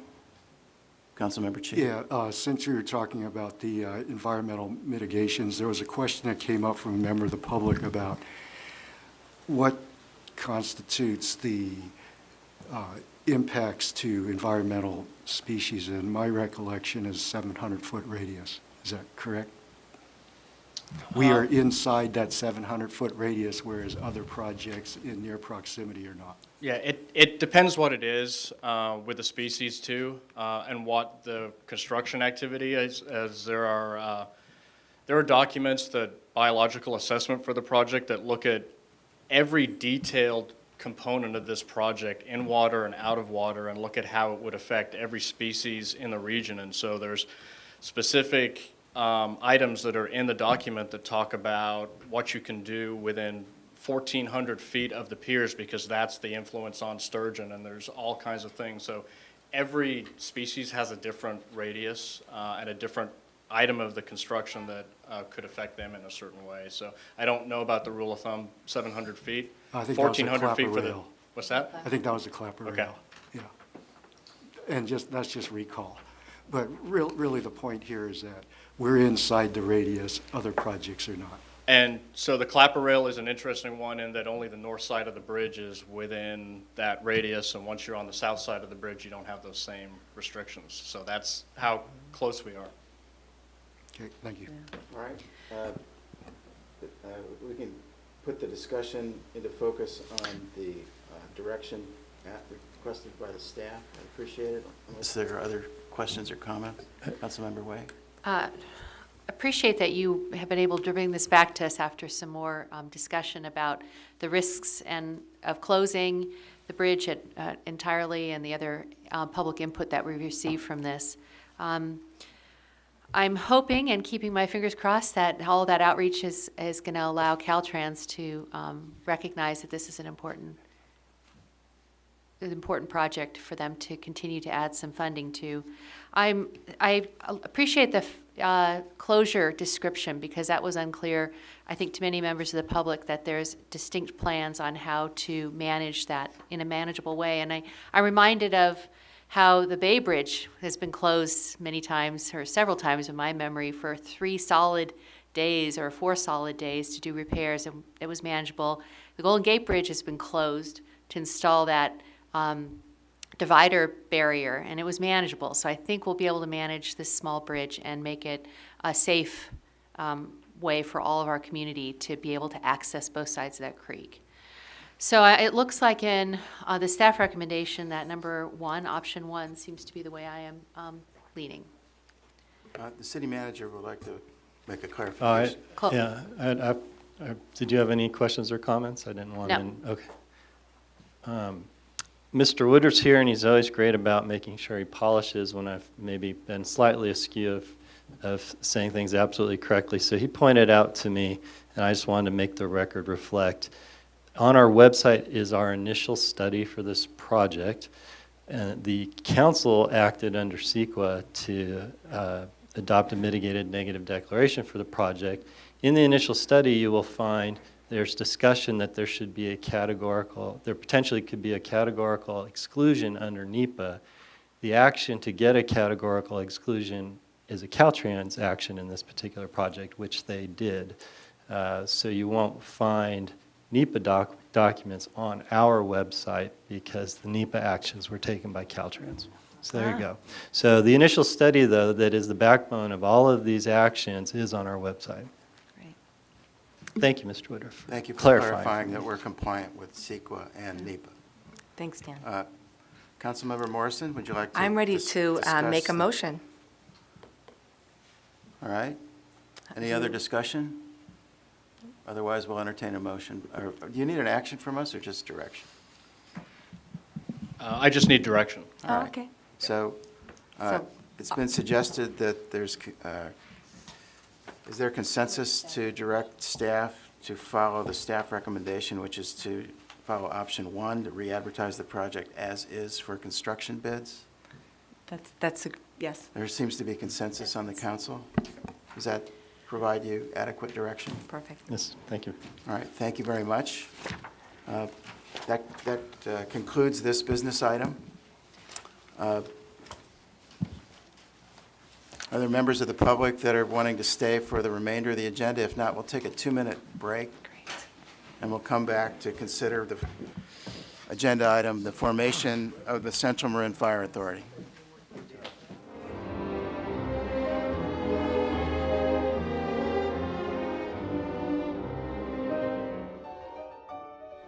And move on to item 8.2. Oh, man. We're very proud of this one. Item 8.2 is the formation of the Central Marin Fire Authority. Thank you, May we have a Mr. staff report? Mr. Vice Mayor, council members, thank you very much. This is an exciting thing. And a long time in the making, a lot of effort's gone into this. This item is to talk about the first and in some respects most significant legal step for the formation of the Central Marin Fire Authority, which will be a joint powers agency operated by agreement between the City of Larkspur and the town of Corte Madera. When it becomes fully active, the authority will provide all fire prevention and protection and paramedic services in the Twin Cities area, obviously with paramedic in conjunction with the Ross Valley Paramedic Authority. So I'd like to just briefly go over the background that's in the staff report for the benefit of those who haven't had a chance to look through it. Some history, and then explain what we're asking you to do today and a little bit about why we're asking you to take this action today. You have a number of folks here in the room who can answer questions should you have them, including Chief Schertz and several representatives of our 2 fire departments are here. So please feel free to ask any questions that you have. So our report says that this has been in the making since 2012. That's probably not entirely fair because I suspect those who've been here longer than I have, and I've been here since 2010, have talked off and on for years why there's not a joint fire department. And even when I arrived, I think there were residents who thought we already had a joint fire department, just assuming that since we had a joint police department. But for us, the process that we're bringing to fruition today really began in 2012 when the 2 councils appointed 2 members to start a series of conversations as an ad hoc committee about how our 2 fire departments could work closer together. On the staff side, we brought the managers and the fire chiefs to those conversations. And in 2013, we really started to find some opportunities. Probably the most significant that we brought to you was a program that allows us to share firefighters and have them pick up shifts in the other agency when those shifts are available and not being covered by somebody in their home agency. That led to cross-staffing on fire engines and in the stations. And for those of us who've done this sort of work in the past, one thing that I'll tell you, and that my counterpart, Todd Cusimano and Corte Madera will tell you, these things really take off, and they are successful when they start at the ground level. And they have to start with the staff, and the staff has to see the benefit of working together. And I think in 2013, we really opened a door to having those conversations because our staff started to work more closely together. And then in 2015, we hit a significant milestone because within a very short amount of time, both agencies learned that their fire chiefs were going to retire. And I want to acknowledge Dave Bracken, who was the town manager in Corte Madera at the time. He came to me and we talked quite a while about the situation and made an agreement that neither of us would race out and replace our fire chief. Because I'll tell you, as a city manager, you always want all your department head positions active and filled, but there's a little added anxiety when your fire or police chief position's vacant. So coming to that agreement was a big deal for us, and it started more serious conversations about what we could accomplish together, and that led to more serious talks between the ad hoc committee members. And then in 2016, the culmination of that was that there was an agreement that we would have one interim fire chief and share that chief between the two agencies, and that's Scott Schertz, who's present. And then at the same time, Todd Cusimano, who at that time was the police chief for Central Marin, at Mr. Bracken's, at my request, became sort of the lead of helping the conversation along. Todd brought a breadth of experience from helping to transition the Twin Cities Police Authority into the Central Marin Police Authority. So a banner moment was the joint meeting that you had with Corte Madera. It was the first joint meeting in many years that happened on July 6th of 2016. And that's where we said, this is working really well, and to make it work even better, we'd like to share a command. We'd like to expand this, that we're sharing all our management level responsibilities between the agencies.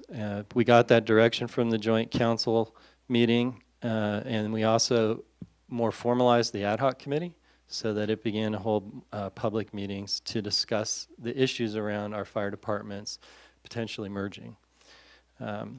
At that time, we also launched a working group between management and labor to explore the many issues that would be involved with potentially merging the agencies.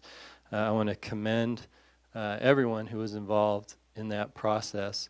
It's not easy to sit down and sort through the level of detail that it takes to combine two distinct personnel groups in two different agencies. I think when you just hear it described, it sounds like a simple process to combine that sort of thing, but going through the documents that govern the employment in the two agencies is in some respects the most challenging aspect of it, and I commend the working group. They always made progress forward. They were always very clear what their concerns were with one another, and that's why we're on the verge of what we're on the verge of today. So with all these successes, we've come to a point today where we offer before you a draft agreement between the two agencies to form the Joint Powers Authority. We had always envisioned, we've talked publicly with you, that we would be bringing this JPA agreement to you in conjunction with the employment documents and the other pieces that we need to put in place so that when you were approving them all, shortly thereafter the new agency would come to life. And that's the experience we had in the police authority. Some things happened that changed our plans. And so what we've brought for you today is to form the agency, the authority, but not to empower it yet to be the fire protection provider or the fire prevention provider, and not to move the personnel in yet.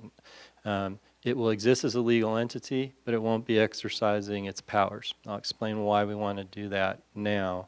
And then we're suggesting that tentatively the start date for exercising powers would be January 1st of 2018.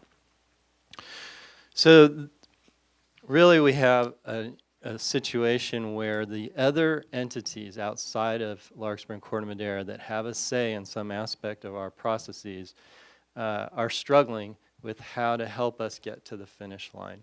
And I want to say help us because as much as this council and people who listen to these council meetings know that I have a lot of frustration and often ill will towards CalPERS, in this case they're actually trying to help us get to the finish line the way we want to get there. Unfortunately, what we want to accomplish, which came out of that working group, which is an agreement to have all of our employees under one plan for CalPERS. Unfortunately, in the current situation, after all of the reforms and all the legislation that passed, is not something for which there's a press the button and you do it situation. It requires some maneuvering. And after consulting with the CalPERS staff and after consulting with legal authority, we've determined that to help CalPERS help us, it would be good if the authority existed and could be acting as its own agent with CalPERS. The challenge they're having is that right now dealing with the town and the city as separate entities who are promising to form this authority is not something that their system is set up to do. So one reason that we would like to set up the authority today as a legal entity but not yet activate its powers is that we want to create the authority so that it can act as its agent and engage CalPERS to pursue the reforms that we've agreed to for our joint fire authority and put them all in place in time for us to move the personnel in on January 1. And we've talked quite a bit with their staff about how to make this work, and we feel much more confident today that if you approve the JPA and give us that ability, we'll be successful navigating the CalPERS process. Our estimate is if we weren't to go down this path, if we weren't to form it today, we're probably adding a couple of years to our bureaucratic timeline. Whereas if we do this now, we can have our red tape cut and dealt with in the next few months. So that's a big incentive for us. The other agency, it poses a little less of a challenge, but nonetheless is one we've had to deal with and we've talked about before, is the Local Agency Formation Commission. And I won't spend a lot of time. It's an agency that a lot of folks are not familiar with, but it's an agency that looks at jurisdictional issues and boundaries within a county. So Marin has a LAFCO, as it's called by its abbreviation, and they were empowered by a state law recently to look specifically at contracts, and a JPA agreement is a form of a contract that affects the boundaries and services for fire delivery. And in talking with LAFCO and working with them, we've actually helped them look at crafting a policy to streamline their review of a JPA fire agency when that agency meets certain parameters. And in this case, the key of those parameters is that it's going to serve the areas that are already being served. It's not trying to grow any bigger than that. So in this case, we currently have 2 agencies serving the Twin Cities. Afterwards, we just want 1 agency serving the Twin Cities. And then secondly, they want to see at LAFCO that the elected officials, the employees, are all on board with the proposal. And we'll put all of that in place and get through their process. But it is, again, helpful for that process if we have the legal entity in place. We've determined that'll help us navigate a little faster through their process as well. So what we're asking you to do today when you approve the JPA is essentially form the authority. And one of the things we need to talk about is appointing the first 2 board members to the Fire Council, should you act today. And then the authority will work with the management committee, which would be Todd Cusumano and myself, to move and navigate through all these different processes and get us to the finish line. Now, as we talk about in the staff report, and I want to spend a few minutes to identify some key elements of the JPA for the benefit of those who haven't had a chance to read the staff report. But what I want to emphasize is that we know there's still some refinements that need to happen as we navigate these processes and we get feedback. And so it's very likely we'll bring the JPA back to do minor tweaks here and there to get us to the finish line.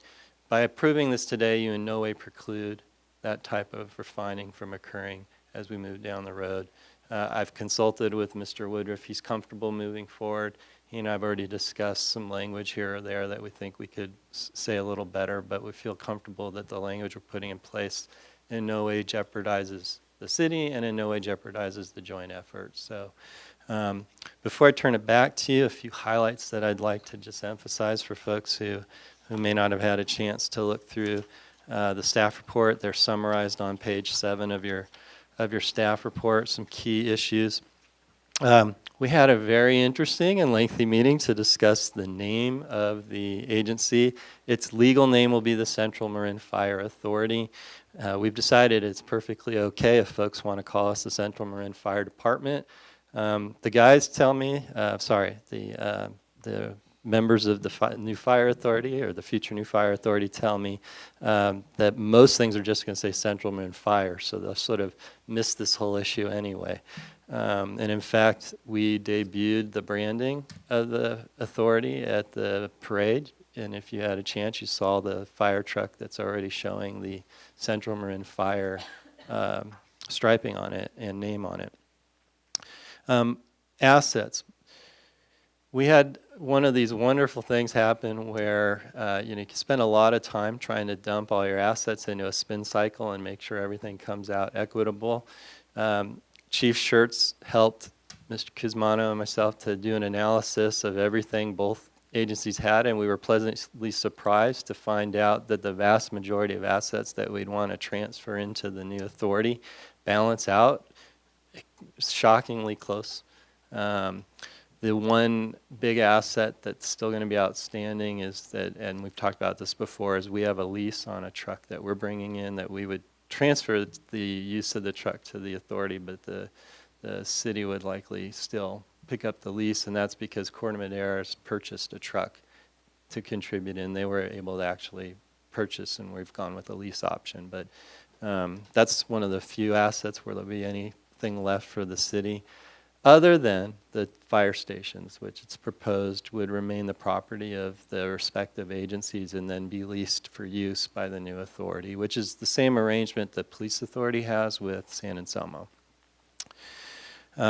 Similarly, the agreement gets to core liabilities and emphasizes that essentially liabilities that relate to shared operation will move into the authority whenever possible. There are some liabilities that we can't move into the authority. Mira is a good example. It's a little complicated to do that, at least initially. And so we'll probably leave those, at least for the time being, with their different agencies. And then any liabilities related to retiree benefits for people who are already retired will stay at their agency and not move over to the new authority. The governance, we've followed the model we've used in the past. 2 members from each council would sit on a joint council that would act as the legislative body and give direction to an executive committee of the 2 managers of the town and the city.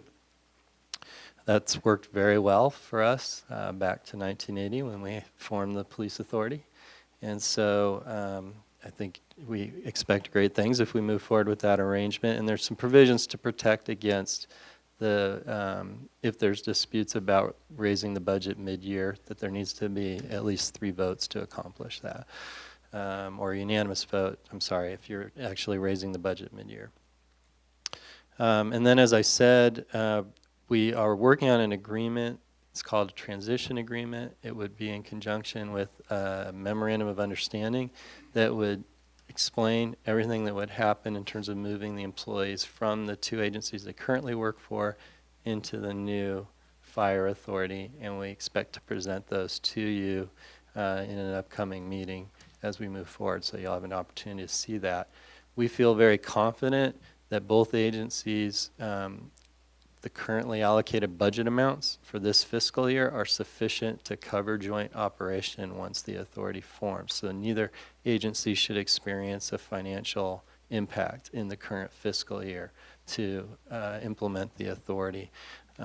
We've been planning this, so we knew to plan that whatever the authority's its budget needed to be, that it was encapsulated in the budgets of the two respective agencies this year.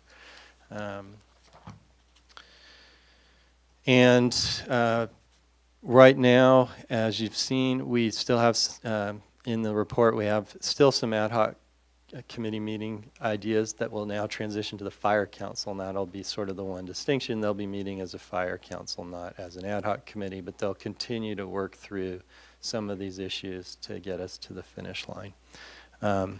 So there's my walk through the details, and then I just have to editorialize that these are the fun things that people like me and the Chief Shirts got into government to do, and that's to figure out a way to deliver quality service better, effectively, and keep costs contained.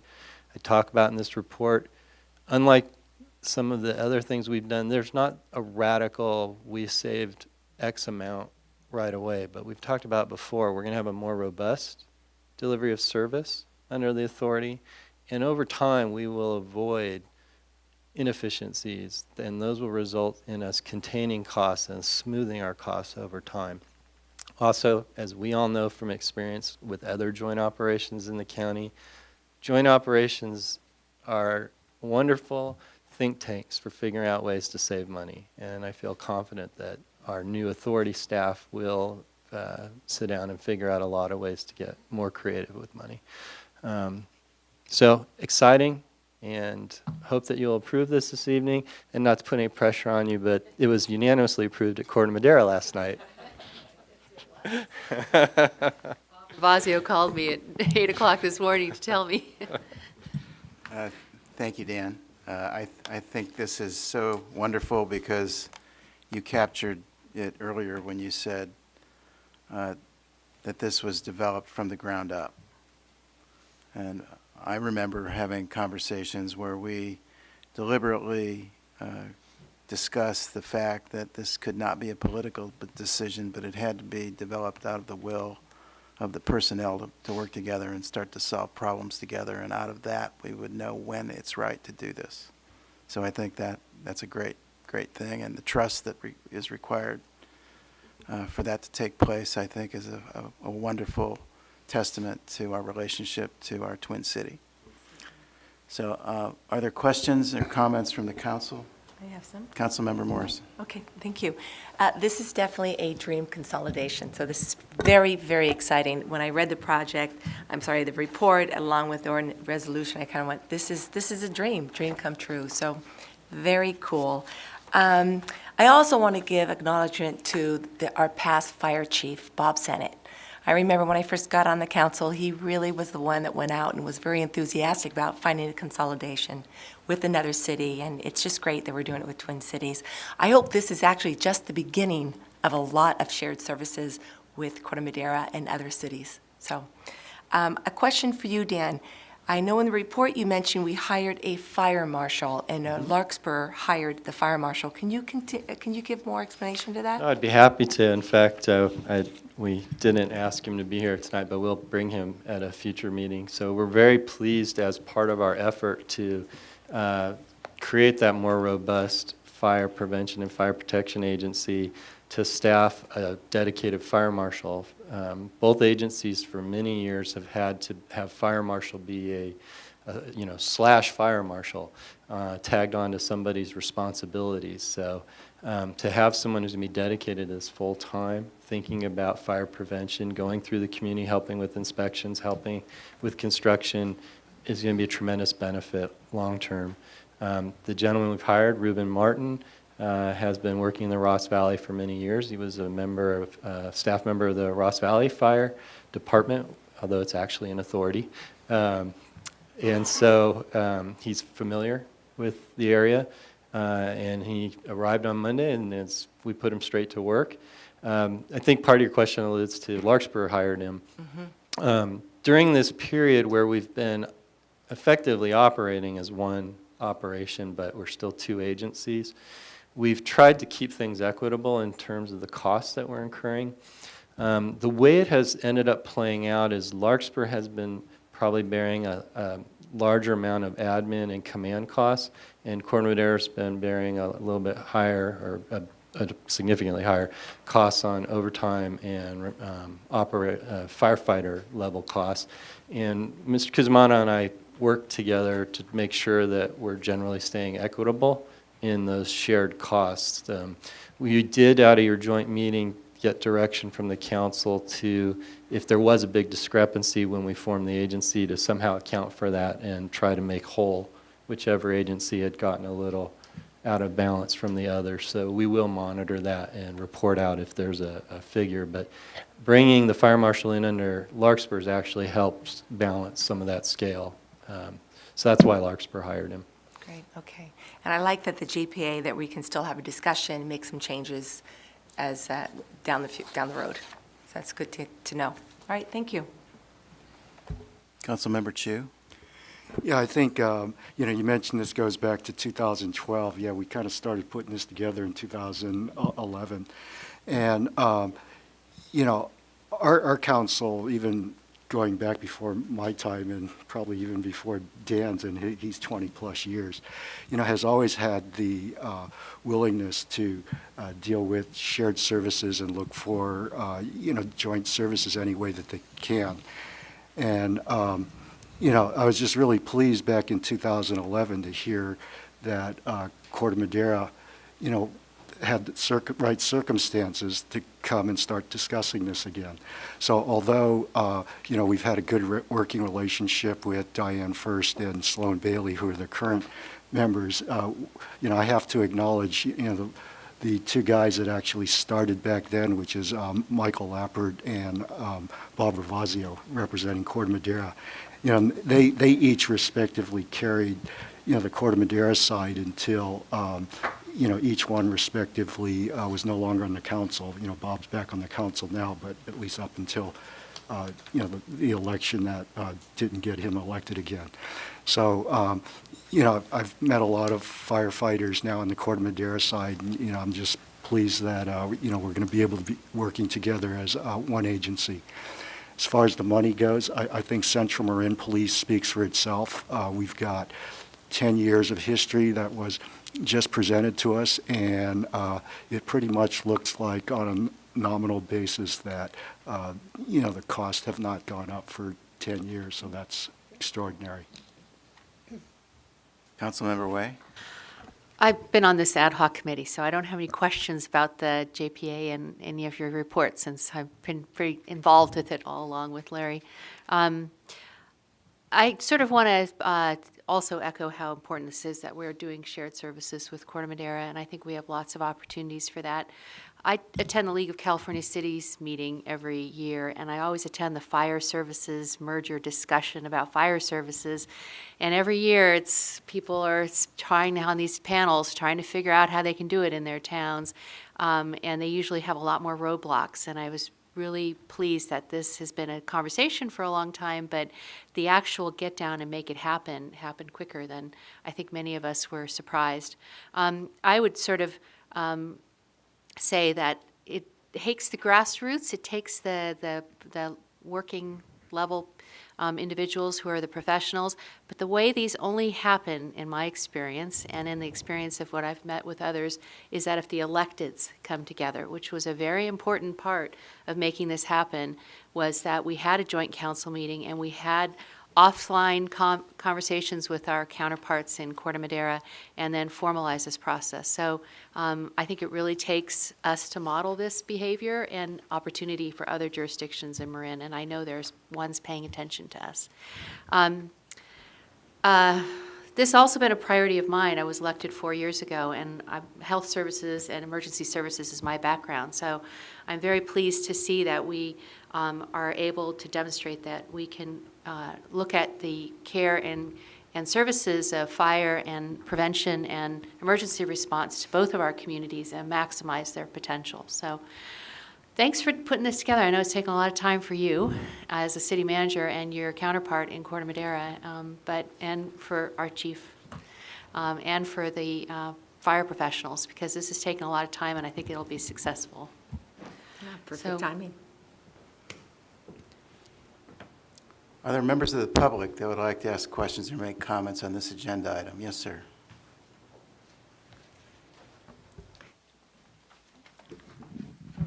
James Holmes, Larkspur. I appreciate all the work that's gone to this. I do have several questions regarding service levels, finances, and facilities. Regarding service levels, and this is based on the staff, reading the staff report. The Irving analysis described in the staff report reported that service levels had been reduced, at page 2. The staff says that the consolidation can maintain current service levels. Question, are the current levels that can be maintained the ones that have been reduced, or have the current levels of service since been increased from what Irving described? I don't know if you prefer that I go through all of these questions or take the answers one at a time, whichever you wish.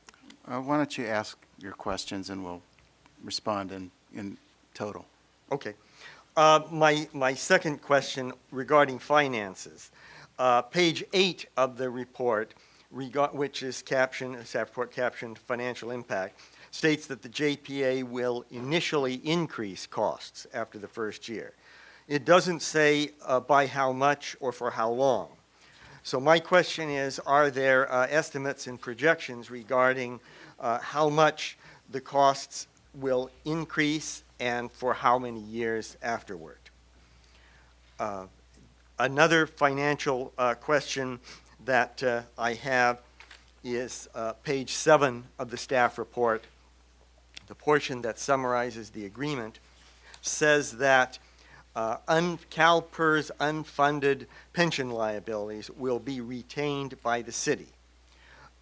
Is this only the liabilities accrued prior to the consolidation, or does it also include any post-consolidation unfunded CalPERS liabilities? Another question, has anybody determined whether the consolidation will have any impact on residents' fire insurance rates? And two more questions. Since there's been a lot of talk about the name, since only Larkspur and Corte Madera, at least right now, are in the JPA, why wouldn't it be called the Twin Cities JPA in the same way that when there was only Larkspur and Corte Madera in the police JPA, it was called Twin Cities, because Central Marin seems to imply a broader geographic scope than there actually is. And my final question, to me, the elephant in the room here is the question of whether the consolidation could lead to the closing of Larkspur's downtown firehouse. So I guess my question is, are any of the proposed cost savings based on closing that firehouse? Is closing that firehouse part of any of the assumptions built in to this process? And in that regard, and one reason I makes me a little bit concerned, I read in an IJ article in which the Corte Madera Mayor Diane First, not anyone here, but she said this consolidation would not only provide significant cost savings for facilities, but we are also seeing operational improvements. So apparently somebody over in Corte Madera is looking for significant cost savings for facilities. And I have to wonder, again, realizing that nobody here said that, but I wonder if anybody has an idea of what what she is talking about. And finally, I just would note that the IJ editorial on Monday, July 31st, correctly stated, taxpayers likely want assurances that their nearby fire stations would not be closed. It also adds the phrase, unless they are so close that they are redundant. And I would ask the question whether anybody is giving any thought to the assertion that the Larkspur firehouse may be redundant. I realize that the IJ states that now that the departments have already been operationally acting as one, the Corte Madera firehouse on Tamalpais Drive has become home base, says Chief Schertz. But my question is, does that mean anyone is looking at the redundancy of the Larkspur Firehouse? So I appreciate your taking those questions and addressing them. I realize they're a little bit detailed, and if you want me to clarify any of them, I'd be happy to do so. Thank you for your questions. Were you able to record I believe so. the list? I'll take my best shot. So the city manager will provide us information. So the first question I have is that I understood is that the question is the timing of this report and its comments about service levels relative to the Irving analysis, which had noted service levels were down or cut. The comment in this staff report refers to service levels today, which are significantly higher than they were at the time of the Irving analysis, because following the Irving analysis and with the implementation of Joint Command, we began to increase service levels, culminating now with the hiring of a fire marshal. So that comment is about maintaining the service levels we've now established. The next one had asked about the quantity or cost of increases which aren't specified in the report. That's an allusion to the fact that we are in negotiation with labor to get a long-term contract in place, and we can anticipate there will be some increases in labor costs over the lifespan of that contract. We're not in a position today to publicize those because negotiations are not quite closed. But we believe they're manageable and sustainable costs. And the same working group has vetted those numbers fairly significantly. But I didn't want the council to not understand that there are some known increases that are part of the transition. So then CalPERS unfunded liabilities and the issue of what goes where. Effectively what will happen is that CalPERS will treat the new agency as the new employer when an employee moves over to the authority. And then Larkspur and Corte Madera will get treated as past employers of that employee, and we always have some liability related to anyone who used to be one of our employees. So that is a way of, if I left you at some point, you would still have some liability associated with my period of employment here. That would obviously stay with the city. The new authority will have its own liabilities to deal with from the day of inception going forward. We do not have a plan at this time to transfer those accrued liabilities of the two employers into the authority. It's an important distinction because in trying to balance assets and liabilities when we brought San Anselmo into the police authority, there were issues that we balanced around this that we don't feel are necessary in this arrangement. I can't tell you what the effect of the authority would be on fire insurance rates. I could not imagine that this would affect them going down. So I would have to say, we don't do fire insurance rates, so we can't necessarily comment on the effect that they will have. Delivery of pressurized water is actually a big determinant in fire insurance rates, which is related to this consolidation or merger. The name was one of the questions. There's a lot of reasons that went into the name. The probably most significant is it's the name that the members of both departments wanted. I think another compelling issue is that over time, one of the things we heard from the police authority is that there are challenges when you're engaged with federal and state agencies and you use a name that doesn't readily refer to a place that they can look up. And so when you call yourself the Twin Cities Police Authority, our officers would sometimes run into challenges with state and federal organizations that would say, you're in Minnesota? Because they don't know where Twin Cities, California is, and it's not on any map. So I do think a subtext here that at least played in the mind of then Chief Cusimano in talking about names with folks was that particular issue. We're not empire building here, but Central Marin is also an inviting name for future discussions with anyone about partnerships. So I'll throw that out there too. Closure of the firehouse, there is no closure of the firehouse contemplated in any analysis that's been done for the consolidation or merger. Several years ago, when we were discussing potential shared services opportunities, then Chief Senate had floated the possibility that the downtown station might make a good ambulance base. And I think as a result, there was chatter about a closure of the downtown station. There's certainly data that suggests that were there ever a closure, that might be the station to talk about, but no analysis has been done where that's incorporated into it, and no financial aspect of this consolidation has anything to do with the closure of the downtown Larkspur station.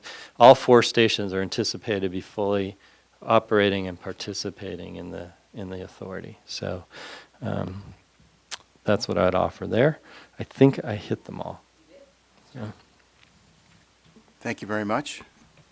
Are there other members of the public that have questions or would like to make comments on this agenda item? All right. Thank you very much. We'll bring this business item back to the council. The recommendation is for the council to consider adopting the resolution 60-/17, approving a joint powers agreement with the town of Corte Madera. Council discussion. Councilmember Morrison, would you like to begin? I'm just ready to make a motion. All right. Are there Now I'm ready to make that motion. further discussion by other council members? No. I'll just say before we entertain a motion to adopt this resolution that I've been here since the 2 departments refused to talk about this. I've been here I was asked to come to a meeting at the Greenbrae Station where the fire personnel from both Corte Madera and Larkspur were there and were willing to talk about this. And at that particular assembly, it got very emotional and fistfights almost broke out. So we've gone from refusing to talk about it to being in the same room, willing to experience the charged emotions, to hear where we are today.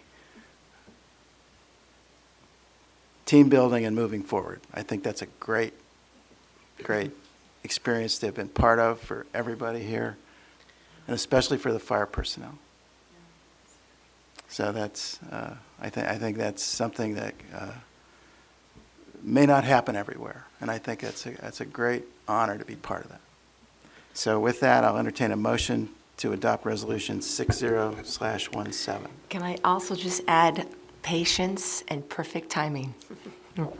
I'd like to make a motion to pass resolution number 6017, a resolution of the City Council of the City of Larkspur authorizing the mayor to sign the Central Marin Fire Authority Joint Powers Agreement between the City of Larkspur and the Town of Corte Madera, and appoint 2 members to the Fire Council with 1 alternate. Second. There's been a motion and a second. All those in favor of the motion, please say aye. Aye. The motion carries. Is there opposed? No. The motion carries unanimously. Can I make a motion for the 2 members?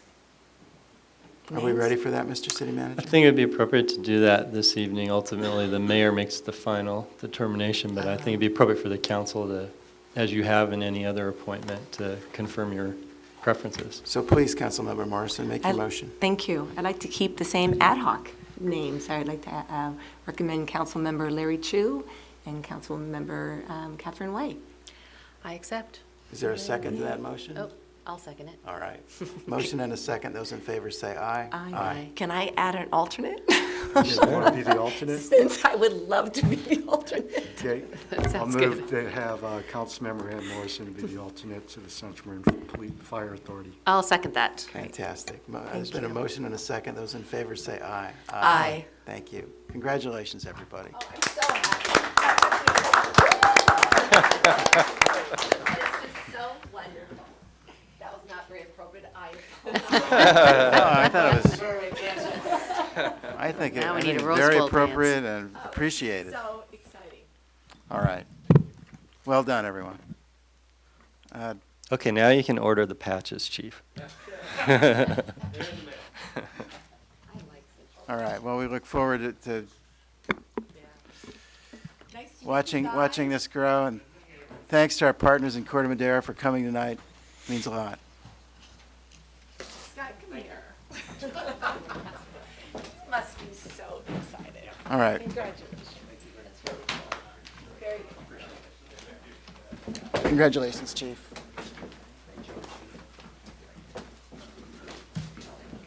Very cool. Very cool. All right.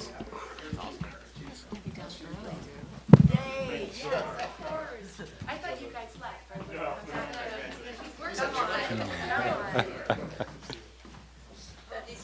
Hey, congratulations. Leopard. Oh, yes, Randy. Oh, Andrew, I knew you went. Okay, thanks. Oh, my gosh. All right.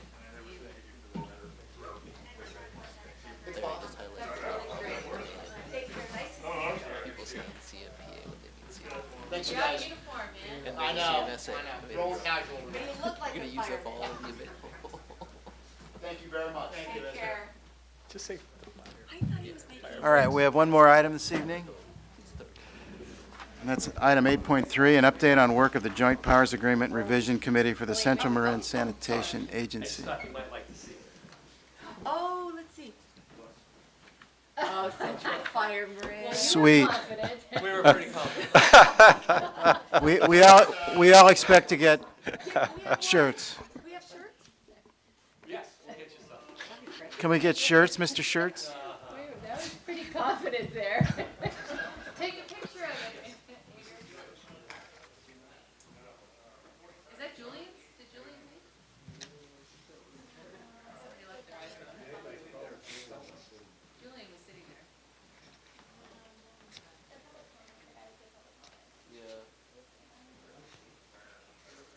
Not James, he doesn't have it. They'll be back. All right, item 8.3, may we have a staff report, please? Mr. Vice Mayor, council members, the Central Marin Sanitation Agency, CMSA, is in the process of reviewing its joint powers agreement. It's a project, a long time coming for them.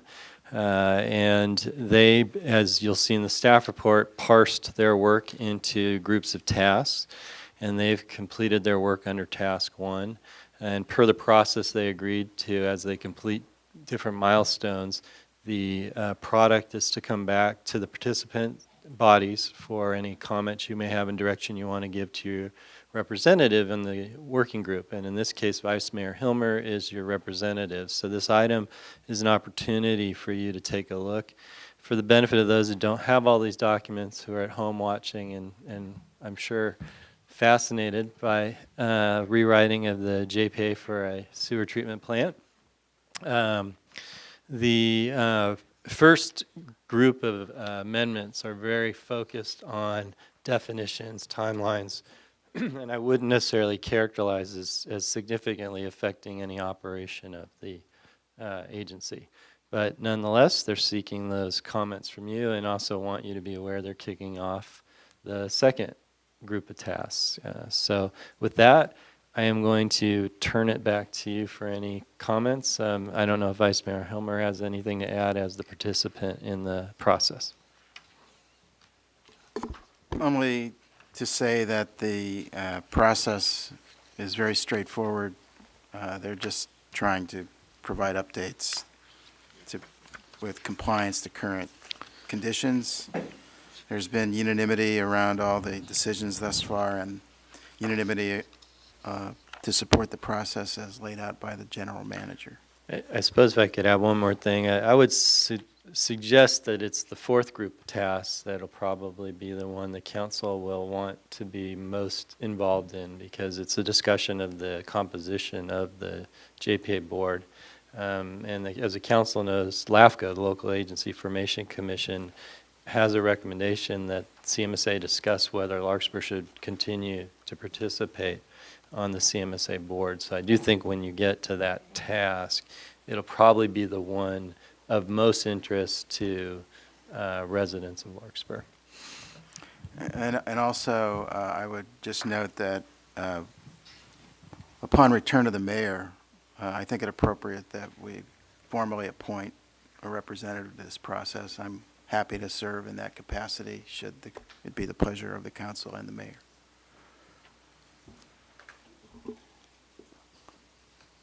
All right, so this is to provide direction and feedback to me, the council's representative to the revision committee. I think the city manager described what has taken place thus far. It's been very straightforward, as I say. So if there are any questions of the council would have regarding the staff report? I just want to compliment you. What it was, what it is now, so much easier to understand and comprehend. So thanks for doing that and taking the time. It needed to be done. There's a lot of editing. A lot of editing, yeah. All right. Other members of the public that would like to ask questions or make comments on this agenda item? All right, we'll bring it back to the council. Any additional direction to the city manager? No, the only thing Councilmember Way? The only thing I'm just reflecting on is let's make sure we put that on the section review group 4 when they do that, that we actually bring that back to us, because I think that's an important issue that you brought up. Yes, I'm very aware of that, and I myself have questions regarding that as well. I also want to remind the council that you took the position on the LAFCO study that the other members of CMSA should suggest what the alternatives are so that you have something to react to, because LAFCO said change the composition but didn't offer any proposals for what a new composition would look like. Well, the inference there was that they wanted to remove Larkspur. Right, and for the benefit of folks at home going, what are they talking about? CMSA essentially operates a sewer treatment plant. When we first were part of CMSA, we did collection of sewage. We don't do that anymore. All of the sewage in Larkspur is collected by the Ross Valley Sanitary District, and so that's the foundational basis. I do think we've brought some value to the board over the years on policy issues, so it'll be an interesting discussion. And a lot of this has to do with the experience we went through with the various member agencies in the past 10 years. It required Larkspur to be part of the group to help keep the team together. So we'll look forward to, right, respect the gravity and keep the flow. All right, so no further direction is beyond keep going is necessary? All right. All right, so city manager? Sorry, go ahead and finish. Oh, please. No, for the next action I had a request. Oh, okay. So we'll conclude that item and move to the next item on the agenda, which is adjournment. Yeah, since I don't usually do this, and yet I'm doing it for the second time in short order. A longtime employee here that some of the council is familiar with, Jim Moscoso, passed away since you last met. I think it would be very well received by his widow, who's struggling, if we could adjourn in Jim's memory. I didn't have the pleasure of working directly with Jim, but he was a frequent visitor to City Hall and since I came on board. And he was a source of a lot of humor and a lot of insight into the way Larkspur operates. So I appreciated everything he offered for me. Without objection, agreed. And I would just comment that Jim and I were very close friends. I continue to keep his desk signed Bosco and Sons on my desk so I can remember him. He was a great resource here, and as you say, he was a great member of the family here. So we'll adjourn in his memory, and please send the appropriate documentation of this to Jane.